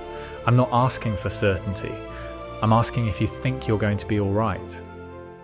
"Yes," Tom said. "I think I am." Reese nodded. They stood at the edge together, looking back at the castle. "Will you be all right?" Tom said. "You lost your father. The war is ending, but at cost I will be," Reese said. "I've had good company." Tom looked at him, at this person who had been the warm room, who had been the thing that made everything else possible, who had seen him most clearly and most kindly and most accurately. "Yes," Tom said. "So have I." The years after. Tom Riddle entered the Ministry of Magic in the summer of 1945. He was exceptional there too, in the way he had been exceptional everywhere he went, the specific quality of excellence so complete and so focused that the institution around it had to adapt. He worked in the Department of Magical Law Enforcement for 3 years, then the Department of International Magical Cooperation. He acquired expertise in both the structure of wizarding law and the political landscape in which it operated, and the acquisition was not accidental but purposeful. The long game that he had always played, applied now towards something different than it had once been pointed at. He wrote papers on magical theory, the advanced theory, the underlying mechanisms, the questions that practitioners did not ask because they were satisfied with the practical answers. On law. On the politics of the blood status question, which was the question that organised more of the wizarding world's dysfunction than any other. The blood status papers were careful, rigorous. He was not naive about what they argued. They argued against the premise that magical ability was determined by magical lineage, and the argument was made with evidence and logic and the specific clarity of someone who understood both sides of the question from the inside. He was Slytherin's heir. He was also the son of a muggle who had abandoned a dying woman. He published the first paper under his name. The response was significant, positive from unexpected quarters, hostile from predictable ones. Dumbledore wrote him a letter that was 3 pages long and that said, in its essential content, that Tom had written the most important political magical document of the decade, and that he should brace for the people who would tell him otherwise. Ress wrote too. "Daughter, you know I would have been proud of you for this, even if you hadn't needed me to be. But I am." Enormously, Tom carried both letters. Not literally, he was not sentimental in the way that required physical objects, but he carried them in the sense of having read them so completely that they were part of the architecture of his understanding of himself. He visited Dumbledore regularly, not for chess, though chess was part of it, For the specific conversation that had been developing since fourth year, and that was still, he found, the most interesting conversation available to him. Dumbledore was working on something, a project, years long, related to something Tom had not yet been told about. The conversation was around it, not through it. There is a dark figure, Dumbledore said in 1949, a person, not yet known publicly, who is acquiring power through methods that are familiar to me. Tell me, Tom said. I don't yet have a name for him, Dumbledore said. Something moved in the blue eyes that Tom had never seen there before. He is young and still forming. But the shape of what he's building is familiar to me. The ideology, the followers, the specific argument that certain people are owed the world by right of blood. A pause. I have seen this shape before. Are you going to address it? Dumbledore was quiet for a long moment. Yes, he said. Eventually, I have been delaying. For reasons that are, he stopped. Personal, I'll help, Tom said. Not impulsively. Deliberately, the considered offer. Dumbledore looked at him. That may become necessary, he said. I hope it doesn't. But you should know that it may. I know, Tom said. I've known since fifth year that there was something you were building toward. You are very perceptive, Dumbledore said. Yes, Tom said. Tell me when you're ready. The confrontation with Grindelwald was 1945, before Tom's ministry years, concurrent with his final year at Hogwarts, in fact, though Tom did not know about it until afterward. Dumbledore fought Grindelwald that year, in the battle that Tom knew the shape of from the historical record but not the interior. Dumbledore won. Grindelwald was imprisoned in Nurmengard. The dark figure that Dumbledore had mentioned in 1949 was something else. A younger darkness, still forming. This darkness would eventually become Tom Riddle's specific work. Not in the way he would have once expected. Not the darkness itself, but the addressing of it. Because the wizarding world that Tom Riddle moved through in his 20s and 30s was a world that kept producing dark figures, kept growing them from the same soil. The blood status ideology, the fear, the specific configuration of an isolated magical community that had organized itself around the most dangerous possible premise and that kept paying the price. Tom understood this at a level that most of the ministry did not. He had lived inside the ideology, had felt its pull, had carried the Parseltongue and the Slytherin lineage, and the specific gravitational attraction of power over people. He knew the mechanism. He wrote papers, he argued in committee rooms, he had conversations with Reese, who had gone into magical education and who was in the process of trying to change what Hogwarts taught about its own history. He had conversations with Dumbledore, who was doing the same from the headmaster's chair. And he waited. Because the darkness always came back. The same soil, the same seed, a different crop. When it came, when a young man named Corvus Yaxley began gathering followers and building towards something that bore a resemblance to everything that Tom had once considered building himself, Tom was the one Dumbledore contacted first. You know this shape, Dumbledore said, better than anyone. Yes, Tom said. Will you? Yes, Tom said. Tell me what you need. He was 42. He had been in the ministry for 17 years and had accumulated the kind of influence that was not named but was structural, embedded. The influence of someone who had been in the right conversations for a long time and who had been consistently right in them. He used it. He and Dumbledore and Reese in the specific, unlikely configuration that they had been since 1940, applied their particular combination of skills to the problem of Corvus Yaxley, Dumbledore's authority and magical power, Reese's understanding of how these movements recruited and why, Tom's knowledge of the ideology from the inside. Yaxley was stopped. Not easily. It cost things, it cost people, as these things always do, and the cost was not equally distributed, and the unfairness of the distribution was something Tom argued about in committee rooms for years afterward. But it was stopped. Tom stood in the aftermath and thought about 1938, about the hat, about the word Gryffindor dropping into a great hall full of expectations. He thought about the version of himself that the hat had named. The likely version, the one that would have used the chamber, would have found Slughorn's answer satisfying, would have gone into the Riddle drawing room and not walked out. He thought about what that version would have done with Yaxley. Would have been Yaxley, or something like him, or something worse.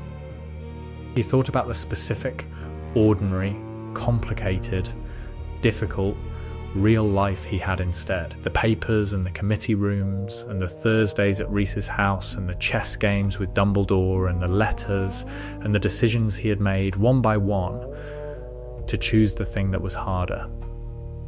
He thought about the orphanage, about Mrs. Cole's ledgers, about standing outside the warm room looking in. He was no longer outside. Had not been for a long time, had stopped noticing when he'd stopped being outside, which was itself a kind of information. You only notice a threshold when you're standing at it, and he was long past the threshold.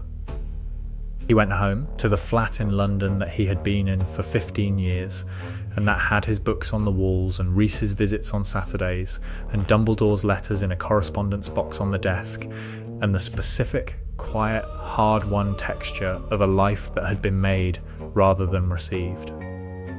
He sat at his desk, opened a letter from Reese which had arrived that morning. The letter said, "We should think about the next paper, the one on institutional reform, the Hogwarts curriculum specifically.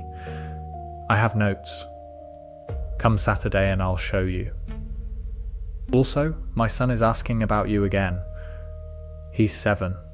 He apparently wants to know everything about the man who is the best chess player in Britain, except for Dumbledore, and Dumbledore is very old. I have tried to explain the complexity of this characterization, but he's 7.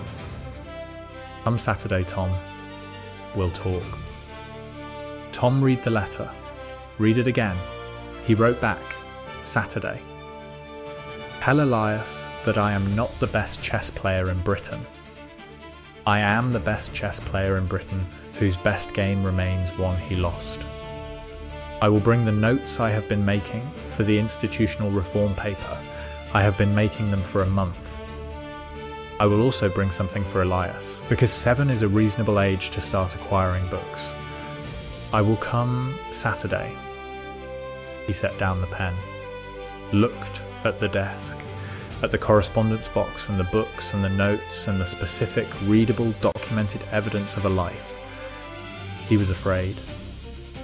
Still, of death, which had not gone away. Of cessation. Of the specific, fundamental terror of a child who had grown up with nothing and who had found, too late for it to feel fully secure, things worth keeping. The fear was there. It was always going to be there. He chose, as he had been choosing, to let the fear be there and do the things anyway. To have the conversations and write the letters and come on Saturdays and fight the Yaxleys and lose chess games to Dumbledore and be wrong sometimes and be corrected and keep going. The hat had said people. Loud, inconvenient, loyal, irritating, wonderful people. The hat had been right. He blew out the candle, went to bed. Saturday came. He went. There are spaces between the years that need filling. The texture. The specific moments that made the shape. The Wool's years, revisited.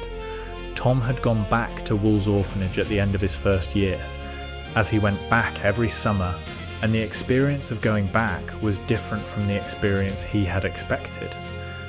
He had expected the return to diminish Hogwarts, to arrive at Wool's and find that the castle was smaller in retrospect, that the warmth of the common room was something that didn't survive contact with the specific grey pragmatism of Mrs. Cole's institution. He found the opposite. He arrived at Wolves, and the experience of arriving was the experience of a person returning to a place they had left. The distinction mattered. Leaving a place and returning to it meant you had been somewhere else, which meant the somewhere else was real, which meant you carried it with you. He carried Hogwarts. He carried Reese and the dormitory and Dumbledore's classroom and the specific weight of a house that had decided he was one of them. He carried this into Wolves and Misses. Cole's ledgers and the specific smell of the institution kitchen and the other children's complicated relationship with Tom Riddle, which had always been a mixture of wariness and attraction. The other children noticed something different too. One of the older girls said, "You're different." "Yes," Tom said. "What happened?" "I went to school," Tom said. "Not our school," she said. "No," Tom said. "A different one." She looked at him for a moment. "Is it good?" she said. "Your school?" Tom thought about this, about the honest answer. "Yes," he said. "It's very good." The girl, her name was Annie, he had known her since they were both 5, looked at him with the expression of someone deciding whether to believe something. "Will you go back?" she said. "Yes," Tom said. "For good?" "For 7 years," Tom said. And then he paused. "And then I'll find somewhere else." "Not here," Annie said. It was not accusatory. "Not here," Tom said. She nodded. "That's good," she said simply. "It's good that you have somewhere." Tom sat with this afterward, in his room, turning it over. It was good that he had somewhere.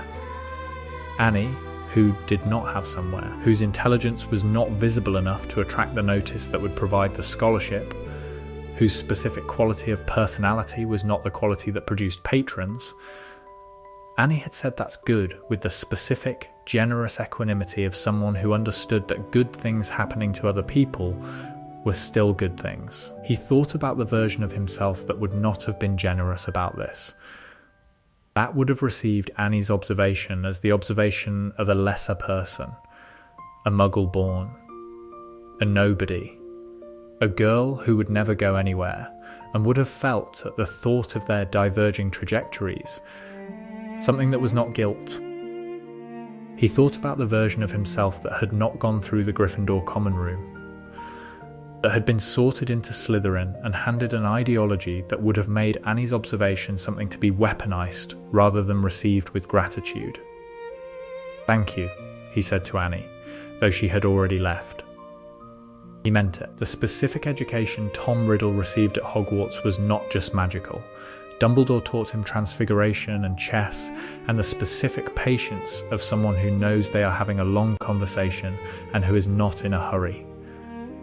Merrythought taught him defense, and the specific clarity of someone who had faced real things without flinching. Slughorn taught him potions and the architecture of how talent interacts with ambition and the specific risks of each. And Reese taught him something that none of the professors could have taught him, which was the experience of being known. Tom had been many things to many people. Impressive, useful, slightly frightening, fascinating, the object of Slughorn's interest and Dumbledore's attention and the other students' varying reactions. He had been to all of them a projection surface. They saw in him what they needed to see. The brilliant orphan, the exceptional Gryffindor, the heir of Slytherin, the most dangerous student of the generation. Reese saw Tom. Not the projection, but the person. The specific, complicated, fundamentally lonely person behind all the management. This had happened slowly, not because Reese was slow, Reese was exceptionally perceptive, but because Tom had been resistant to being seen, had erected the specific barriers of someone who had spent a decade making themselves unknowable. And Reese had worked around these barriers the way water works around stone, not through force, but through persistence, through finding the small gaps, through being consistently present until the barriers became less important than the presence. The specific knowledge that Reese had of Tom was the knowledge of someone who had been paying attention for years. He knew that Tom's laugh, when it appeared, which was rare, came from genuine surprise rather than performance, and that the surprise was always at something being funnier than he had calculated. He knew that Tom was afraid in ways that Tom himself found embarrassing to acknowledge. He knew that Tom's relationship with control was directly proportional to his relationship with fear, and that when Tom was most controlled, he was also most afraid, and that the appropriate response to this was not to press on the control, but to address the fear. He knew that Tom carried the Gaunt visit, and the Riddle House walk, and the Slughorn conversation, and all the choices he had not made, and that he carried them not as the boasts of someone who had resisted temptation, but as the ongoing work of a person who understood that the temptation would come back. He knew that Tom needed to say things out loud, not because Tom couldn't hold them internally. Tom could hold anything internally for as long as necessary, but because things said out loud became more real, more fixed, more resistant to the specific internal revision that was Tom's most dangerous tendency. Say it again, Rhys would say, sometimes, when Tom had said something important. I already said it, Tom would say. Say it again, Rhys would say. Tom would say it again, and it would be more true the second time. This was what the warm room was in the end. Not warmth as comfort, warmth as witness. Someone who was there, who was watching, who knew, who was not going anywhere. He had been looking for this since he was 11. The Hat had known this. The Hat had been right. Cecilia Ashworth and the Third Thread. Tom's friendship with Rhys was the central relationship of his Hogwarts years, but it was not the only one. Cecilia Ashworth, who had entered the Slug Club in Tom's third year and who had been in the periphery of his world since then, became, in fifth and sixth year, something closer. Not as close as Rhys, but her own thing. Cecilia was in Hufflepuff. She was half-blood, the daughter of a Muggle-born witch and a Muggle architect, and she was exceptional in the specific, disciplined way that Tom had identified in Slughorn's office. Brilliance combined with work, the specific commitment of someone who did not take her gifts for granted. She had identified Tom's intelligence immediately and accurately. She had identified Rhys's emotional intelligence with equal accuracy. She had identified the specific nature of their friendship with a clarity that neither of them had articulated to each other. "You're each other's reality check," she said once, in the library, in sixth year. She said it without preamble, in the middle of a conversation about something else, the way she said most things that were actually important. Tom looked at her. "What do you mean?" "You," she said to Tom, "have a tendency to construct the world the way you need it to be. Your analysis is very good, but it filters through what you want to be true. Rhys catches it." "And Rhys?" Tom said. "Rhys has a tendency to give things more credit than they deserve," she said. "The people, especially. He extends benefit of the doubt past the point where the evidence supports it. And I catch that," Tom said. "Exactly," Cecilia said. "You balance each other." Tom thought about this, about whether it was true. "What do you do?" he said. "I observe," Cecilia said. "Both of you. I don't always tell you what I observe." "Why not?" "Because I'm not sure it's my place," she said. I'm not in your friendship. I'm adjacent to it." Tom looked at her. "Would you like to be in it?" he said. Cecilia stared. She stopped. "That's a strange way to ask that." "I don't know the informal way," Tom said. "I've learned the informal way for most things, but explicit offers of inclusion are." He paused. A gap. Cecilia was quiet for a moment. Then she said, "Yes, I'd like to be in it." "Good," Tom said. "I'll tell Rhys." "You don't have to ask his permission." "I'm not asking his permission," Tom said. "I'm telling him because he'll want to know." "He likes you, does he?" Cecilia said, and something in her voice was very careful. "Yes," Tom said, and noted the very careful quality, and filed it. Cecilia became part of the configuration. Not the same as Reese, her own thing, the third voice, the one who observed from the outside and who said the things that required distance to say. She and Reese were. In the way Tom had predicted the first time, he noted the very careful quality in her voice, eventually more than the configuration required them to be. This happened in 7th year and was exactly what it looked like, and was good. Specifically, Tom had dinner with them on the Saturday after it happened. He gave no indication that he had seen this coming for approximately 2 years. He simply sat across from two people who were happy in a way that was visible and specific and real. And he ate his dinner, and he felt something that was warm. He was getting better at identifying warmth when it arrived. The specific dark things. This is the part that requires honesty. Tom Riddle in Gryffindor, shaped by Reese and Dumbledore and Cecilia and 7 years of the most unexpectedly genuine belonging he had ever known. This Tom was better than the alternative. He was. He had not used the chamber. He had not made Horcruxes. He had walked out of the Riddle drawing room without doing the thing he had prepared to do. He was better. He was not fully good. The specific dark things that lived in Tom Riddle were not eradicated by the Hat's decision. They were not eradicated by friendship or chess games or Slughorn's dinner parties or the warm room or any of it. They were managed, redirected, held by the web of relationships and choices and the specific daily decision to choose a different road. He was angry. Still, at the orphanage, at Mrs. Cole's ledgers, and the specific cruelty of being categorized, of being a problem to be solved rather than a child to be known. At his father, who had made a choice and left and built a comfortable life on top of it. At the Gaunts, who had chosen ideology over survival and had produced the conditions that produced everything else. At the world that had organised itself in ways that hurt people the way it had hurt him, and that kept doing it, and that was apparently satisfied with continuing. The anger was useful. He used it. He wrote it into the papers and the arguments and the reform proposals and the ministry testimony.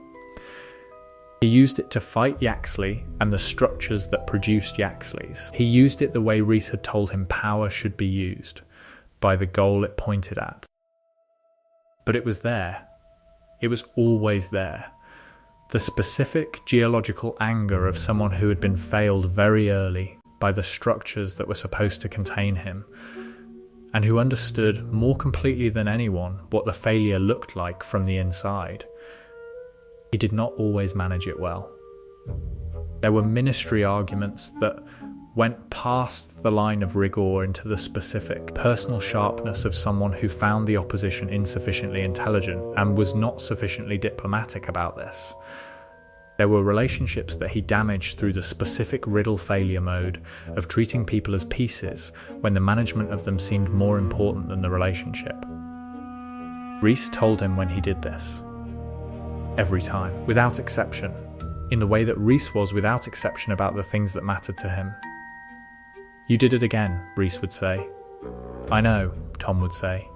"What are you going to do about it?" "Apologise," Tom would say. "Actually apologise, not the performed version."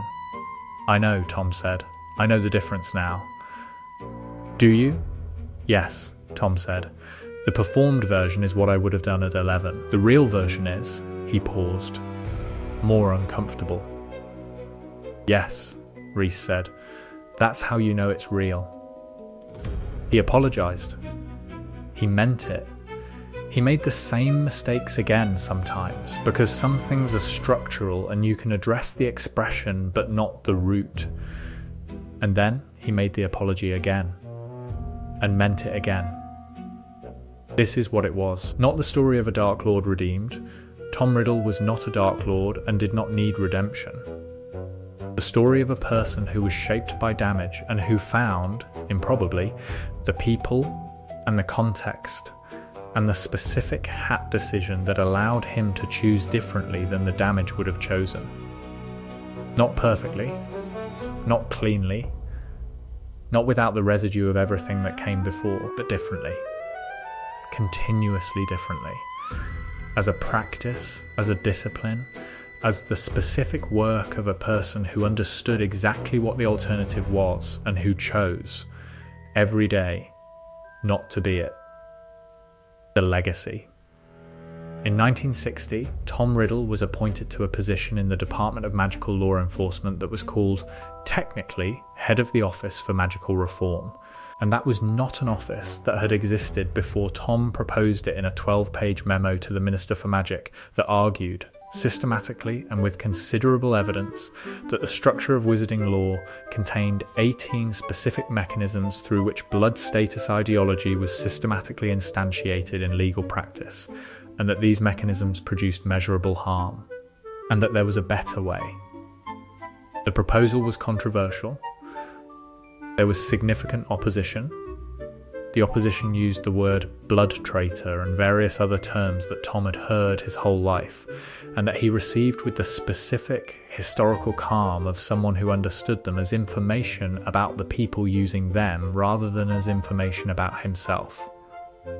He built the office. He built it carefully, with the patience he had been practicing since age 11, with the specific, long-view clarity that was his most characteristic quality, now applied to something he actually believed in rather than something he merely wanted. Reese was working, by then, as a professor at Hogwarts, not the defense professor but ancient runes and the newly instated class in magical history that had been revised to include the history Tom's reform papers had argued was necessary. Cecilia was in the legal department of Gringotts, doing the equivalent work on the banking side, chipping at the same problem from a different angle. Dumbledore was still headmaster. He wrote to Tom regularly. They played chess when Tom visited, which was every few months. Dumbledore was better. Tom was catching up. The legacy that Tom Riddle built over his career in the ministry was not the legacy that the Hat's other choice would have built. No followers who could not look him in the eye. No immortality purchased at the cost of what made him recognisably human. No war. The legacy was papers and policies and the specific, grinding, unglamorous work of changing things that had been wrong for a long time. It was the generation of students who went through Hogwarts after Reese's curriculum revision and who emerged with a different understanding of their history. It was the legal architecture that Cecilia's team built that made certain forms of blood status discrimination explicitly illegal and that therefore made them harder, though not impossible. Nothing was impossible, that was one of the things Tom knew, to enact. It was not a perfect legacy. Tom Riddle was not a perfect person, and his work was not perfect work. There were things he got wrong, things he handled badly, things that the anger or the management tendency or the residue of the orphanage produced that required correction. But it was good work, substantially good. The kind of good that requires the specific investment of someone who understands both the problem and its structural causes, who has lived inside them, who knows the texture of the darkness from the inside. He was 67 when he retired from the ministry. Reese was 68 and not retired and probably never would be. Cecilia was 66 and scaling down but not stopping. They had dinner on the evening of Tom's last day at the ministry, just the three of them, in the flat in London, which was the same flat and which had more books on the walls than when he had moved in. Beach? Cecilia said. No, Tom said. Reflection? Reese said. Yes, Tom said. They waited. Tom looked at the table, at the food and the wine and the specific settled quality of a dinner that was happening because three people had been friends for 54 years and were not going to stop having dinners simply because one of them had retired. I was going to be terrible, he said. We know, Cecilia said. I'm saying it out loud. We know that too, Reese said. We know why you're saying it. Because saying it out loud, Tom started. Keeps it named, Reese said. Yes, you've been saying it out loud for 50 years. Tom looked at him. Has it worked?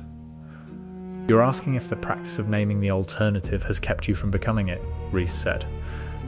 Yes, I can't prove a counterfactual, Reese said. I can say that for 50 years you have consistently chosen differently than the alternative would have chosen, and that the choosing has been, he paused, real, genuinely real, not performed. Yes, Cecilia said. The work is real. We've watched you do it. Tom sat with this, with the dinner and the flat and the books and the 54 years, with Reese, who had said I think we're going to be friends on their first night in the dormitory and who had been right, with Cecilia, who had said you balance each other and who had become the third in the balance, with Dumbledore, who had taught him chess and told him he was not expected and who had been the first adult to see him correctly. The hat, Tom said. What about the hat? Reese said. I've been thinking about what the hat said, Tom said, in 1938, when it sorted me. He paused. It said Gryffindor would give me what I needed, not what I wanted. Did it? Reese said. Tom looked at him. At the person who had said I think we're going to be friends and who had been right, at the person whose letter he had carried all summer, whose presence had been the warm room, whose specific, persistent, generous attention had been the thing that made the choosing possible. Yes, Tom said. It gave me people. Loud and inconvenient and, Reese said. Yes, Tom said. All of that. Reese smiled. You never used to smile when you said things like that, he said. No, Tom said. I'm working on it. I know, Reese said. You've been working on it for 50 years. Some things take time, Tom said. Some things take time, Reese agreed. They had dinner. The evening continued. The flat was warm and the books were on the walls, and outside London moved through its ordinary October evening, entirely unaware of the specific and significant smallness of what was happening inside. 3 people at a table. 54 years of choosing. The choosing done. Still, today. As a practice. The warm room, not outside it anymore. Inside. Warm. There are more threads. The ones about who he met and didn't meet, what happened and what didn't, the specific texture of a world that was different because the hat said something different in September of 1938. The diary. Tom Riddle made no Horcruxes. This is a fact about the world of this story, and it requires examination. Because the knot-making was not simple. The knot-making was the result of a specific choice, made multiple times over multiple years, against a gravity that was real and present, and that never entirely went away. He had the knowledge. Slughorn's careful, hedged answer. The restricted texts, the specific, structural understanding of a mind that had been thinking about death since age 6, and that found the Horcrux solution irresistible in its elegance, the soul split and anchored, the self extended beyond the body's limitations, the cessation prevented. He also had something else. He had the knowledge of what it cost. Not theoretically. The theory was there too. The soul splitting, the capacity for feeling reduced, the less that Slughorn had described. But more specifically, he had the knowledge of who he would be after. The specific functional analysis of a person who had spent years building something and who understood, with the clarity of long analysis, what the cost would be to that something. The Horcrux would split his soul. The split would reduce his capacity for the things that the warm room was made of. The capacity for friendship, for the specific vulnerability of being known, for the real laugh rather than the performed one. These were the things that the Horcrux knowledge identified as the cost. These were also the things he had spent 17 years in the ministry defending, the things that the reforms were for, the things that made the work possible and real and worth doing. The Horcrux would not destroy them immediately. He understood this. It was a gradient, a reduction, gradual, that would over time produce a person who was unrecognisable to Reese and Cecilia and Dumbledore. Who was less. He had encountered, in his ministry work, people who had made dark choices. Not Horcruxes were rare, but other dark magic.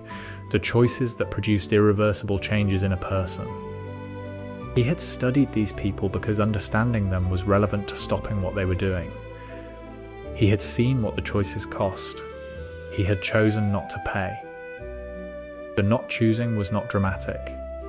It was not a moment of triumph, not a battle against himself, not the specific, cinematic refusal of a hero. It was quieter than that. It was the choice made over and over, year after year, to remain the version of himself that could sit at a table with Reese and mean it, to remain the version that was worth being. The diary, the object that would have been his first Horcrux in another life, was never made. There was no diary. There were notebooks and correspondence and the 12-page memo and 40 years of papers, but no diary containing a fragment of his soul, no piece of himself sent out into the world to possess children. There was only Tom. Continuous, unsplintered, increasingly honest Tom, sitting at his desk or across a chessboard or at Reese's dinner table, choosing to remain whole. The Hogwarts that Harry Potter would not go to. In another version of events, in the version where the hat said Slytherin in September of 1938, there was a boy named Harry Potter who arrived at Hogwarts in September of 1991 and found the school organised around the weight of Voldemort's return. In this version, Harry Potter arrived at Hogwarts in September of 1991 and found a different school. Not a perfect school, no school is perfect, and Hogwarts had the specific imperfections of any institution that has existed for 1,000 years and that has been shaped by the accumulated decisions of everyone who has ever been inside it. But different. The blood status ideology was not gone from Hogwarts in 1991. It was present in certain students, in certain families, in the historical residue of practices that had taken root before Tom Riddle had been born, and that were not fully dislodged by 40 years of reform papers. Some people believed what they had always believed, and reform moved slowly, and the school still sorted students into houses that were coded in ways that Tom's papers had argued against, but not fully dismantled. But the curriculum was different. The history being taught was different, fuller, more honest, including the history of blood status ideology and its specific documented harms, including the history of the reforms and the arguments that produced them, including the history of Tom Riddle, which was taught not as a cautionary tale about dark magic, but as the more complicated story it actually was. There was no Dark Lord. There was no Voldemort. There was no piece of Voldemort's soul in Harry Potter's scar, because Voldemort did not exist. Because the specific conditions that had produced Voldemort, the sorting into Slytherin, the 6 years of confirmation and ideology, the Horcrux knowledge unchecked, the summer murders, the diary and the ring and the locket, had not obtained. Harry Potter arrived at Hogwarts and was sorted into Gryffindor and met Ron Weasley on the train and Hermione Granger in the library. And the specific shape of his story was different from the first to the last, because the primary organising force of the wizarding world's last 50 years had been not a Dark Lord, but a difficult, angry, eventually decent reformer who had chosen the warm room over the grave. This is the butterfly. The small, specific September of 1938 butterfly of a hat saying a different word to a small dark-haired boy on a stool. A whole world different. What Tom Riddle understood about darkness, he understood it from the inside. This was his specific qualification for the work he did. The thing that made him useful in ways that people who had not felt the pull could not be useful. He understood the pull. The specific gravity of it. He understood that darkness was not usually chosen, not in the dramatic sense, not with full awareness of what was being chosen. It was usually arrived at through a series of smaller choices, each one individually defensible, each one pointing in the same direction, the direction that accumulated until one day you were somewhere very dark, and you had not made a single choice that felt, at the time, like a choice toward darkness. He had felt this. He knew what the series felt like, the specific, almost geological movement of someone being shaped by their fears in ways they were not fully acknowledging. He had felt it in the first years at Hogwarts, before Reese, before the chess games, before the specific persistent pressure of people who would not let him be unknowable. He used this knowledge. He used it in the reform work, in the arguments about education and legal structure and the ways that ideology got embedded in institutions. He used it in the conversations he had with students. Later, when Dumbledore invited him back to speak, he spoke to students occasionally when Dumbledore asked. Not often, not as a regular presence, not in any formal capacity, just sometimes. When Dumbledore thought the moment was right, he sat across from students in Dumbledore's office and talked about darkness, about how it worked, about the specific, functional mechanics of how someone arrived at it. It doesn't usually feel like choosing darkness, he said to one particular student in 1963, a girl named Eleanor Knott, who was in Slytherin and who had a quality that Tom recognized very well. It feels like a series of small, defensible choices. Each one seems reasonable. Each one makes sense in context. The direction they accumulate toward is the thing you're not acknowledging. Eleanor Knott looked at him. "What's the solution?" she said. "People," Tom said. He said it simply. The specific people who will notice when your small choices are accumulating in a direction you don't want to be going. Who will say, "You're doing it again"? Who will not let you be unknowable? And if you don't have those people, Tom looked at her. Then you find them, he said. It requires you to make yourself visible before you feel safe doing it. This is the hard part. This is the part that is actually courage, not the dramatic courage, the courage of running into fire, the quiet courage of letting people see you when you don't know what they'll see. Eleanor Knott looked at him for a long time. "You sound like you're speaking from experience," she said. "I am," Tom said. "Were you?" She stopped. "Were you someone who needed this advice?" "Very much," Tom said. "What stopped you?" He thought about Reese, about the dormitory in September of 1938, about "I think we're going to be friends," about the letter that came before the Riddle visit, about 50 years of dinners and chess games and the specific daily practice of choosing the harder road. "A hat," he said. And then, when Eleanor Knott stared, and a person, in a dormitory, on the first night, he went back to the reform work. Eleanor Knott went back to her year. She became, eventually, one of the people who continued the work, not in the same way, not with the same specific knowledge, but in the way that was hers, which was also good. The work continued, always continued, generation after generation after generation. Dumbledore at the end. The chess games lasted until 1978, when Dumbledore was too old to play reliably and too proud to play unreliably, and they agreed, with the specific negotiated dignity of two people who had been having the same argument for 40 years, to stop. Tom beat him at the end, 3 consecutive games, which had never happened before. Dumbledore received this without visible reaction, which was itself significant, because Dumbledore's reactions to things were always significant. "You've gotten better," Dumbledore said.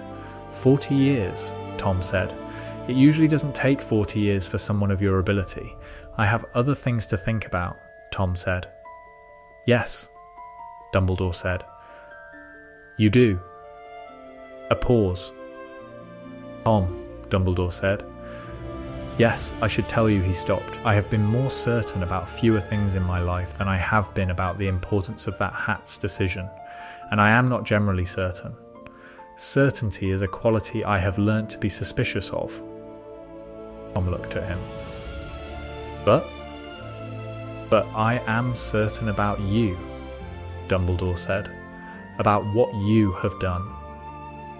About who you are." He looked at Tom with the blue eyes, which were older now, very old, the specific oldness of someone who had seen enormous amounts and who had been changed by the seeing. "You were the most difficult student I have ever taught. Not difficult in the sense of most consequential, most requiring of my attention, most likely to produce either the best or the worst outcome." "And," Tom said, "and the outcome has been better than I expected," Dumbledore said. "I must be honest, when I watched you in that first year, I thought this could go either way. I prepared for both possibilities. What was the bad possibility?" Dumbledore was quiet for a moment. "A very great evil," he said, "the specific kind that is produced by extraordinary intelligence and extraordinary fear and insufficient love, left to operate without check. The kind I have faced before." Tom sat with this. "Grindelwald," he said. "Yes," Dumbledore said, "and others." "I know what that kind is," Tom said. "I know you do," Dumbledore said. "That has always been the specific quality of your usefulness. You know it from the inside." Tom looked at the chessboard, at the pieces, at the 40 years of games. "I am still afraid," he said. "Of death?" Dumbledore said. "Yes, that has not changed?" "No," Tom said. "It never changed. I thought it might. I thought that the work and the life and the people would eventually reduce it. They didn't. It's still there." "And yet?" Dumbledore said. "And yet I didn't do the things that would have addressed it," Tom said. "The specific dark things. The things that would have brought the certainty." "Why not?" Dumbledore said. Not rhetorically. Actually asking. Tom thought about this. About the real answer. The one he had been arriving at for 40 years. "Because the price was the people," he said. "And the people are the reason the certainty would matter." Dumbledore looked at him for a long moment. "Yes," he said. "That is exactly right." They sat in the office.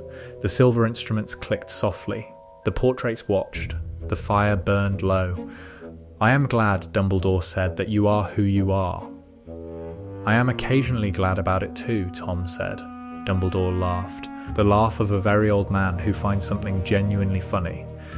Tom had heard this laugh many times, and it was still, he found, the thing he valued most about Dumbledore, the genuine laugh, underneath all the planning and the chess games and the management. The genuine. "Same time next week?" Tom said. "No chess," Dumbledore said, "but same time." "Yes," Tom said. The question that the story always circles. Was this better? The obvious answer is yes. No Dark Lord. No war, no children dying in forests and graveyards and corridors, no Horcruxes poisoning the world, no decades of fear, no orphan boy with a scar on his forehead who had to walk into a forest and die for it to end. Yes, obviously better. But the question has a second part that is harder. Was this the same Tom Riddle? Was the person who sat across from Reese at dinner in October of 1992, when he was 65 and retired, and the dinner was the same dinner it had always been? Comfortable, warm, real. Was that person the same person who had sat on the stool in the Great Hall and negotiated with the hat? The answer is yes and no. Yes, in all the ways that matter for continuity of self. The same memory, the same mind, the same specific, extraordinary intelligence that had always organized everything else. The same fear, the same anger, the same capacity for darkness. And no, in all the ways that matter for who that self had become, the specific layering of 54 years of choices, the specific shaping of people and context, and the daily practice of choosing the harder road. The person who had been made by Reese's friendship and Dumbledore's chess games and Cecilia's observations and the ministry work and the reform papers and the October dinner and all the rest of it. Both the same and different. which is what it is to be a person over time. Tom Riddle sat at the table in 1992 and was both. Was the boy who had negotiated with the hat and was the man who had spent 54 years being the hat's best argument. He passed the bread to Reese. Reese passed it to Cecilia. Cecilia asked about the paper they were supposed to be discussing. They discussed the paper. They argued. Tom was wrong about something and acknowledged it, which no longer cost him anything. Reese was wrong about something and acknowledged it too, which had never cost him anything.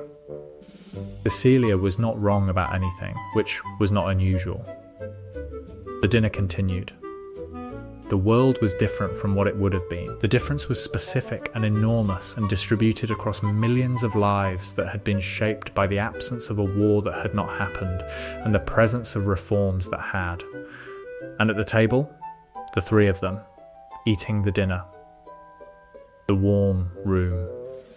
Inside it, for 54 years. Always, there is one more thing.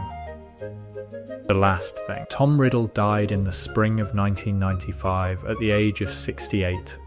Not dramatically, the drama was behind him, distributed across the decades, compressed into the specific moments of not doing that had shaped everything.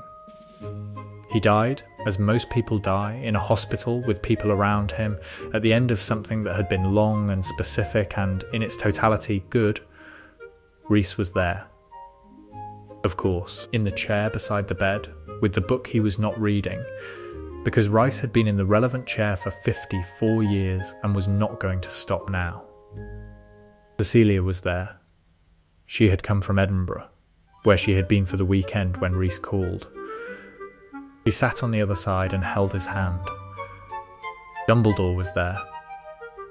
Very old, 113, still himself, which was remarkable and characteristic. Tom looked at them, at the three of the people, because there were others, students and colleagues and the accumulated relationships of a long life, but these three were the centre. The hat, Tom said, at the end, when the end was clear, when the specific clarity of the end was present in the room the way light is present. What about it? Reese said. It said people, Tom said, loud and inconvenient and yes, Reese said. It was right, Tom said. I know, Reese said. Tom looked at him. Thank you, he said. The real version, the one that cost something. For all of it, for the first night, for the 54 years. You're welcome, Reese said. He said it the way Reese said things that were actually important, simply, without performance. Thank you for letting me. Tom closed his eyes. The room was warm. The people were there. The dark came. Not the darkness he had been afraid of, not the cessation, the loss, the nothing. It came the way sleep comes after a very long day, with the specific quality of something earned. He was not afraid. He had spent a lifetime being afraid and had chosen anyway, every day, to be present, to be visible, to be known, to be the person who could sit at the table and mean it. The fear had been there, had never not been there. And he had been here too. Both things, together, for 68 years. That, the hat had said, in 1938, is one of the specific kinds of courage. It had been right about that too. The hat sat on its stool in the Great Hall of Hogwarts in September of 1938, and in September of 1939, and in September of every year thereafter, as it had sat for 1,000 years before, and would sit for 1,000 years after. It sorted children. It read minds.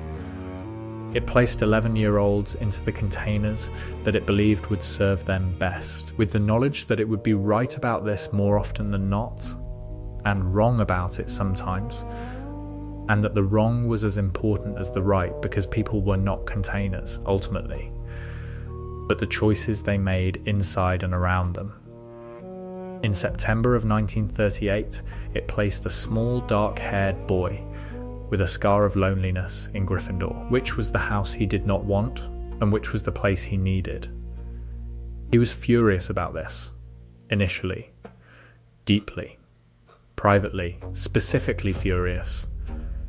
He became, eventually, grateful. And then he became the argument for it. The specific, complicated, imperfect, continuously choosing argument that Gryffindor had been right about him, and that people were the only answer to the specific loneliness that had shaped him, and that the warm room was not outside but inside, and that inside was where he had always been headed, even when he didn't know it. People, the hat had said. Loud, inconvenient, loyal, irritating, wonderful people. It was right. It was always right. There are more threads. The years that made the shape. The first time Tom Riddle cried at Hogwarts. It happened in second year. November late, the dormitory was asleep and Tom was awake, which was usual, reading by one light, which was also usual. He was reading a letter from Wolves, not from Mrs. Cole, from Annie, who had somehow found the Hogwarts address through means she had not explained in the letter, who had written on lined paper in the round, careful handwriting of someone who had been taught to write by a system that valued legibility over style. The letter said, "I don't know if they let people write to you at your school. I thought I'd try. I don't know if you'll write back. You don't have to. I wanted to say, I'm glad you have somewhere. I think about it sometimes. I think that the somewhere was there before you knew about it, and it was waiting, and you didn't know you were going to it, and then you went. I think that's the right way to find something. You don't usually know you're going to it until you're there. Anyway, I hope the school is good.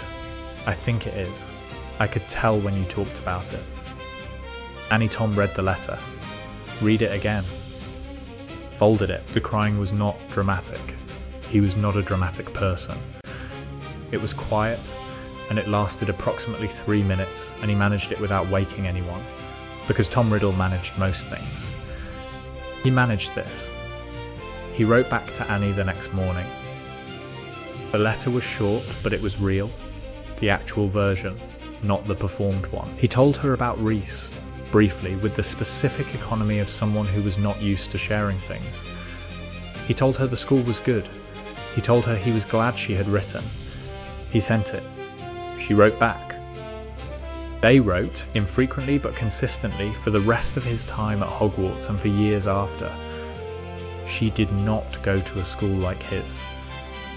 She married a man who worked in a factory. She had children who were warm and ordinary and entirely hers.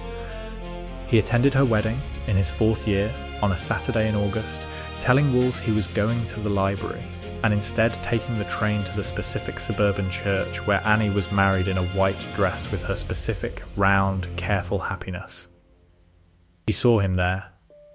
Afterward, came over, looked at him with the expression of someone who has known someone a long time and who can see the difference. "You look better," she said. "Yes," Tom said. "The school," she said. "Yes," she nodded. "I knew it would be," she said. "How?"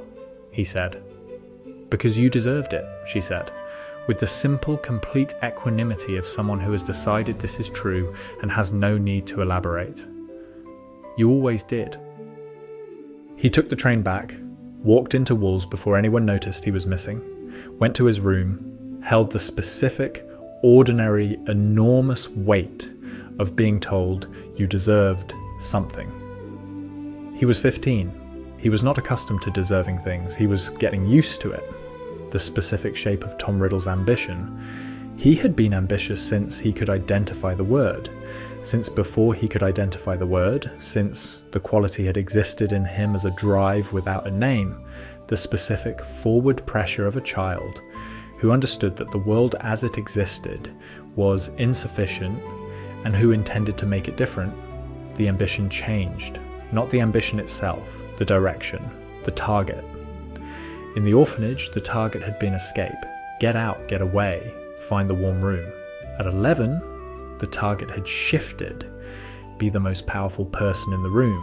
Always be the most powerful person in the room, because being the most powerful person in the room was the safest possible position in any given situation. By 15, the target had shifted again, under the influence of things that happened in Gryffindor Tower and in Dumbledore's office, and in the dormitory at 2 in the morning with Reese. The ambition was still there, still present, still organised, everything else. But the target was different. The target was understanding, knowledge, the specific, satisfying, endlessly generative project of understanding how things worked. By 20, the target had shifted again. The knowledge was in service of something, the reform work, the specific project of making the world less hostile to the people it was hostile to, the people who were like who he had been, like Annie, like the children in Wools who didn't have a magical gift that would get them out. The ambition did not reduce, it sharpened, it found better things to point at. This is what Reese had meant Tom understood in his 30s, when he said that power was not good or bad, but the goal you pointed it at. The ambition was Tom's power. The goal, well, was the choice. He'd been lucky in the choice, lucky in the hat, and in Reese, and in Dumbledore. He was aware of this.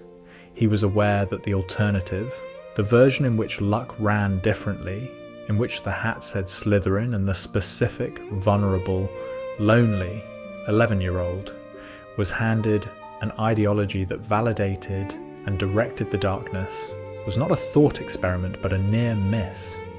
He spent his career in part trying to close the gap between luck and structure. If you build the right structures, you need less luck. If the education teaches the right things, if the law protects the right people, if the institutions have been reformed away from the specific, systematic wrongness that had organized them, then the Annie of some future decade has better odds.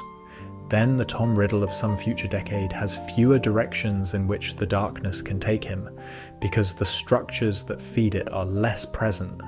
He knew he was not fully right about this. He was a realist. He knew that structures could only do so much, that the darkness was also individual and specific, and had its own momentum. He knew that there would be future Yaxleys regardless, that the work was never finished, that you did not arrive at done, but you arrived at better, and better was real. It had been real for him, Morphin Gaunt. Tom visited him once more in 1950. He did not have to, the work did not require it, no one was asking him to, there was no strategic reason. He went because Morphin was dying. He sat in the Gaunt house, which was emptier now, smaller in the way that places get smaller when you've been away from them and grown. He sat across from Morphin, who was very old and very ill, and they spoke in Parseltongue, which was the language they had in common, the only one. "You're the ministry boy," Morphin said. "Yes," Tom said. "You didn't come back," Morphin said, after the first time. "No," Tom said. "You could have," Morphin said. "You're the heir. The last one." Tom looked at his hands. "I know," he said out loud, in English.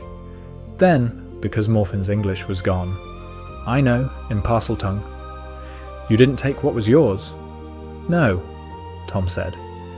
Morphin looked at him with the specific, old, damaged eyes of someone who has spent a lifetime inside an ideology that has consumed everything else. "Why not?" he said. Tom thought about this, about the honest answer, the one that Morphin could probably receive even now, even in this state. "Because it was not mine in the way you mean," he said. "The lineage is real, the Parseltongue is real, but the legacy you're talking about, the one where being Slytherin's heir means something about what I'm owed, about what the world owes me, I don't believe in that." Morphin was quiet for a long time. "Merope's boy," he said, finally. "Yes," Tom said. "She left. Yes, she chose wrong." Tom looked at him, at the old man in the decaying house, at the end of a line that had chosen itself into this. "She chose me," he said. "That was the choice. She chose her son over this house. I think it was the right choice." Morphin looked at him. Something moved in the old eyes that Tom could not fully read. "You're different from what I expected," Morphin said. "Yes," Tom said. "I think I am." He stayed for an hour. He did not help Morphin die, and he did not accelerate the dying, and the ring stayed on Morphin's hand where it had always been. And when Tom left, he walked back down the lane and felt the specific, complicated quality of what it was to be the last of a line, and to have decided that being the last of a line meant something different than the line had intended. He did not tell Rhys about the visit. He did not tell anyone. He wrote it in his private notes, the ones that were not published, the ones he kept for himself, in the same notebooks he had kept since first year. He wrote, "Morphin Gaunt died in 1950. I visited him before the end. I told him his mother had made the right choice. I believed it when I said it. I still believe it. She chose me. That was the choice. I intend to be worth it." The library, second year. Tom alone, at 11 in the evening. He had found the reference. The first reference, in a restricted text, to the thing that was called a Horcrux. He had read the sentence twice and understood it on the first reading and understood its implications on the second. He sat in the library. He thought about the chamber, which he had found references to also, which he had been building toward in the patient, long game way. He thought about the heritage which was real and present and which pointed at Slytherin with a weight that the hat had overruled. He thought about what it would mean to be the person who used these things. He was 12. He was alone in the library at 11 in the evening, which was past curfew, which he was managing by being in the section of the library that Madam Pince could not see from her desk. He had been doing this since first year and she had not yet noticed, which said something about the depth of Madam Pince's attention and something about Tom's management of his own visibility. He was alone. He had been alone his whole life, in the specific way of someone who has decided that being known is too dangerous to allow. He thought about Rhys, about the dormitory, about "I think we're going to be friends," and the specific way it had landed, not as a performance, not as the social manoeuvring that Tom recognised and catalogued everywhere, but as a statement, a simple, direct, offered statement from someone who had decided on no apparent evidence that Tom Riddle was worth knowing. He had not known what to do with that. He still didn't quite. But he was thinking about it. He was thinking, what does it mean to be worth knowing? What does it mean to be known? What does it mean for the person who has been managing their own visibility since they were 6 to stop managing it, to let someone see the actual thing? And underneath this, what does it mean to choose that? To choose presence, visibility, the specific vulnerability of being real to someone? He sat with the restricted text and he did not read it again. He put it back on the shelf. He went back to the dormitory. Rhys was awake, reading by wandlight the book his grandmother had given him, the one he always brought back from holidays. "You're late," Rhys said. Not accusingly. "I was in the library," Tom said. "Reading something important?" "No," Tom said. "I was thinking." "What about?" Tom sat down on his bed, thought about whether to say it, thought about the practice of saying things out loud, about what it would mean to let someone know me, he said. Rhys put down the book. "As opposed to what you've been doing?" he said. "Managing," Tom said. The version, the managed version." "Yes," Rhys said. "I don't know how to stop," Tom said. "I don't know how the other thing works." "You just do it," Rhys said. "There isn't a technique. You just stop managing and see what happens." "What if what happens is what?" Tom was quiet. "I don't know," he said. "I don't know what's in there, underneath the management." "I do," Rhys said. Tom looked at him. "You're angry," Rhys said. "And you're afraid, and you're extremely intelligent, and you're lonely, and you're the most interesting person I've ever met." He said it simply. "Actually, that's what's in there. That's what I can already see." Tom sat with this. And I'm still here," Rhys said. "So that should tell you something." Tom looked at him. At the specific, steady, unmanaged quality of Rhys Bevan, who had been telling him things since the first night, and who had not yet told him anything wrong. "All right," Tom said. "I'll try the other thing." "Good," Rhys said. "Start small. One thing at a time. What's a small thing?" Rhys thought. "Tell me one true thing about yourself," he said, "that you haven't told anyone." Tom thought about it. About the true things, the ones that were not performed, not strategic, not the managed version. "I'm afraid of dying," he said. "I know," Rhys said. "I could tell. You didn't say anything. I was waiting for you to say it." Tom sat with this for a moment. "Why?" "Because it's yours to say," Rhys said, "not mine to point out." Tom looked at the window, at the dark, at the reflection in the glass, the dormitory, Rhys with his book, himself on the bed, the specific, small, ordinary scene of two boys who were figuring something out. "Good night," Tom said. "Good night," Rhys said. "Same time tomorrow? For what? For the next true thing?" Tom almost smiled. "Yes," he said. "Same time tomorrow." He went to sleep. He dreamed about the warm room, and in the dream he was already inside it, and it was exactly what he had always expected. Ordinary and warm and full of people who were loud and inconvenient and wonderful. He woke up and went to breakfast and sat with Rhys and passed him the pumpkin juice and argued about something he could not remember afterward. The ordinary thing. The real thing. He kept practicing. One final thread. The closing one. The hat spoke again in 1996. Not publicly. The hat did not make pronouncements outside the sorting ceremony as a matter of institutional design and Hogwarts tradition. But it had opinions. It always had opinions. It had been listening to the school breathe for 1,000 years, and it had opinions about most of what it heard. Harry Potter was in Dumbledore's office in 1996, having a conversation about a prophecy, and Dumbledore had the sorting hat on the shelf behind his desk, and the hat was, as it usually was, present to everything. Harry was 17. He was the boy who had not had the war to fight. The war that had not happened because the specific boy in 1938 had been sorted into a different house and had made different choices and had done the specific, decades-long work of a person choosing against the gravity of their nature. Harry did not know any of this.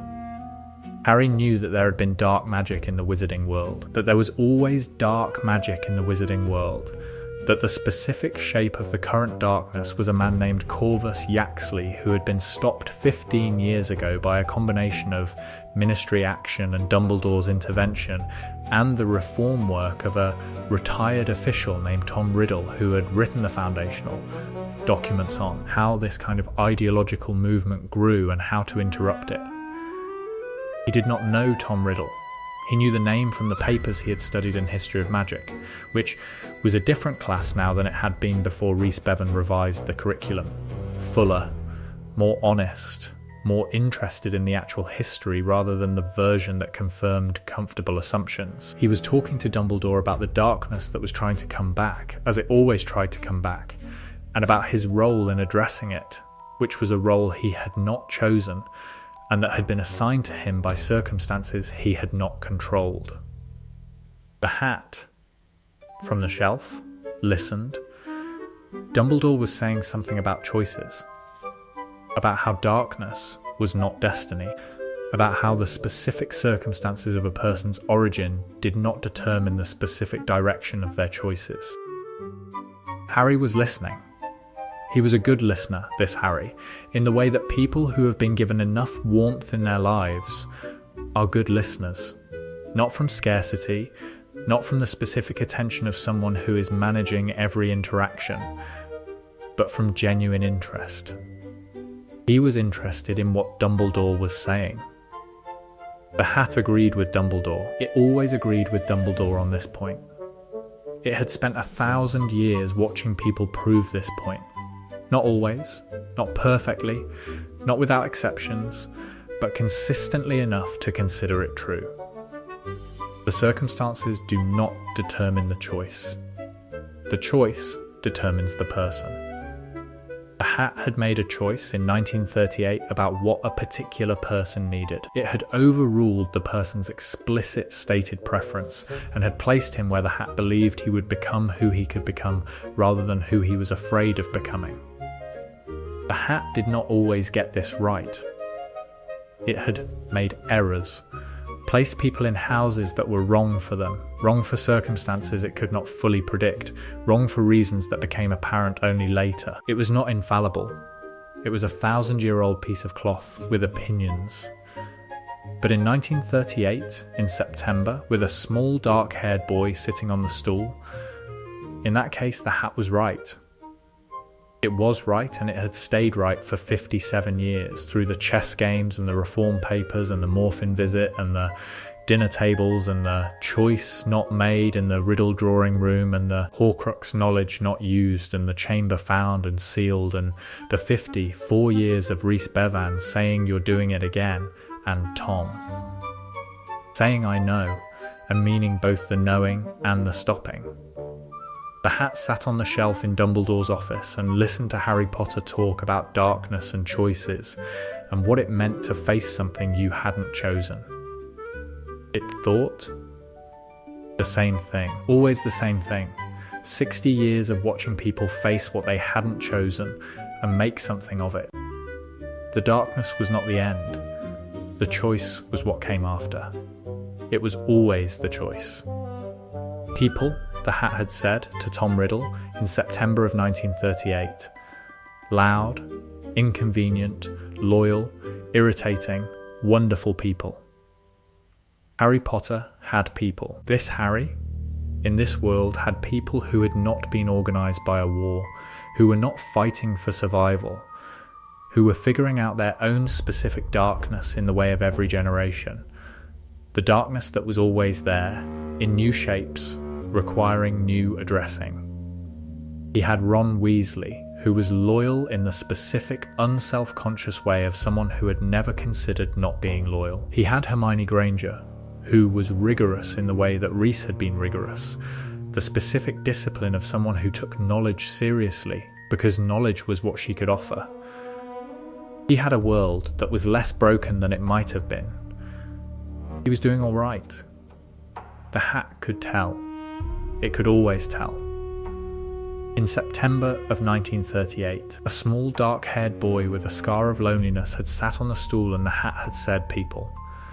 In 1995, a man of 68 had died in a hospital bed with people around him, surrounded by the accumulated warmth of a life he had built rather than received, and had said it was right. The hat sat on its shelf. It agreed.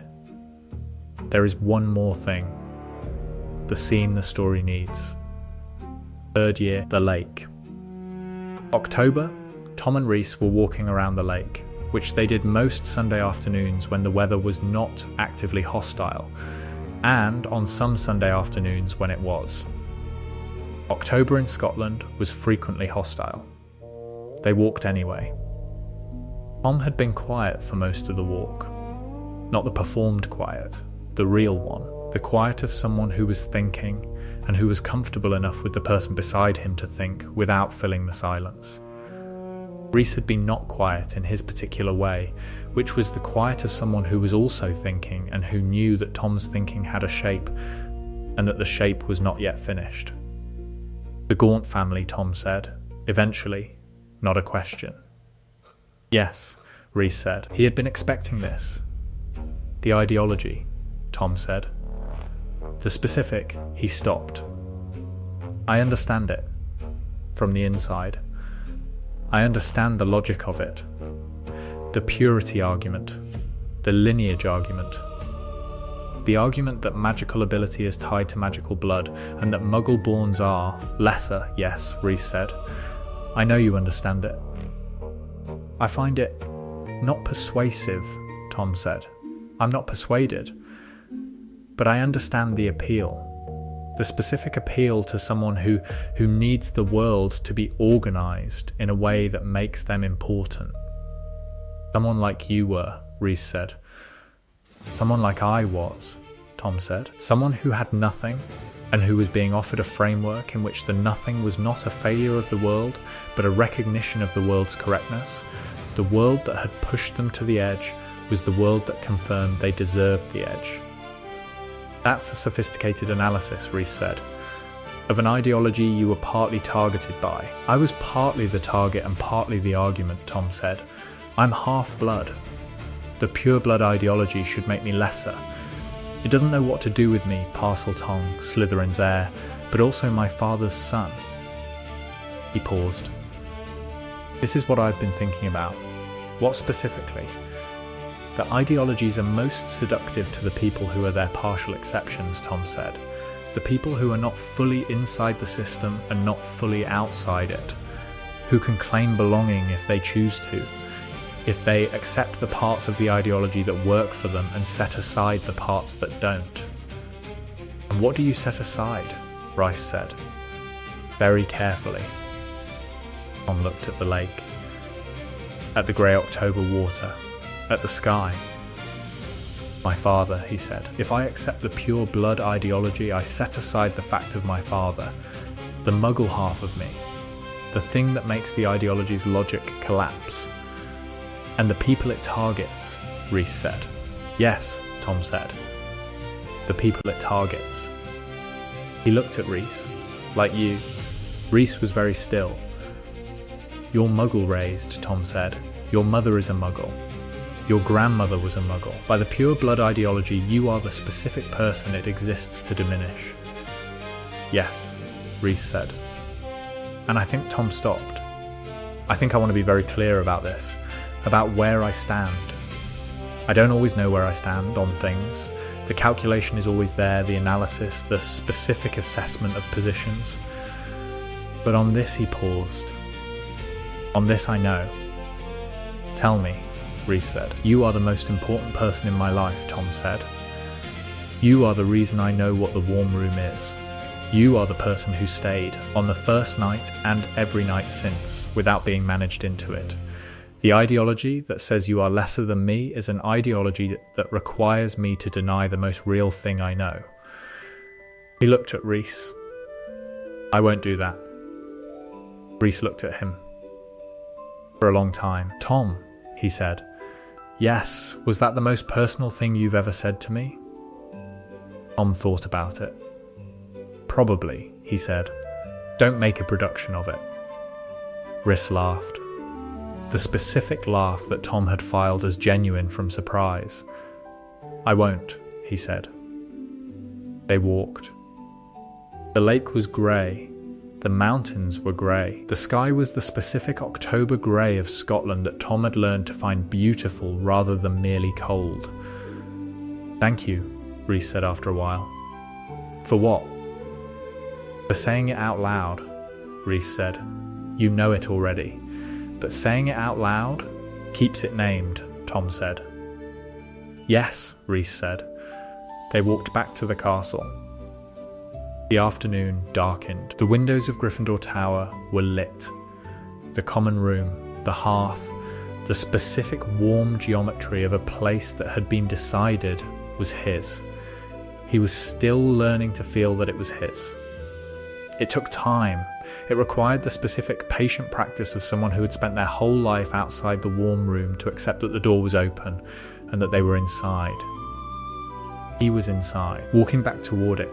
In the October dark.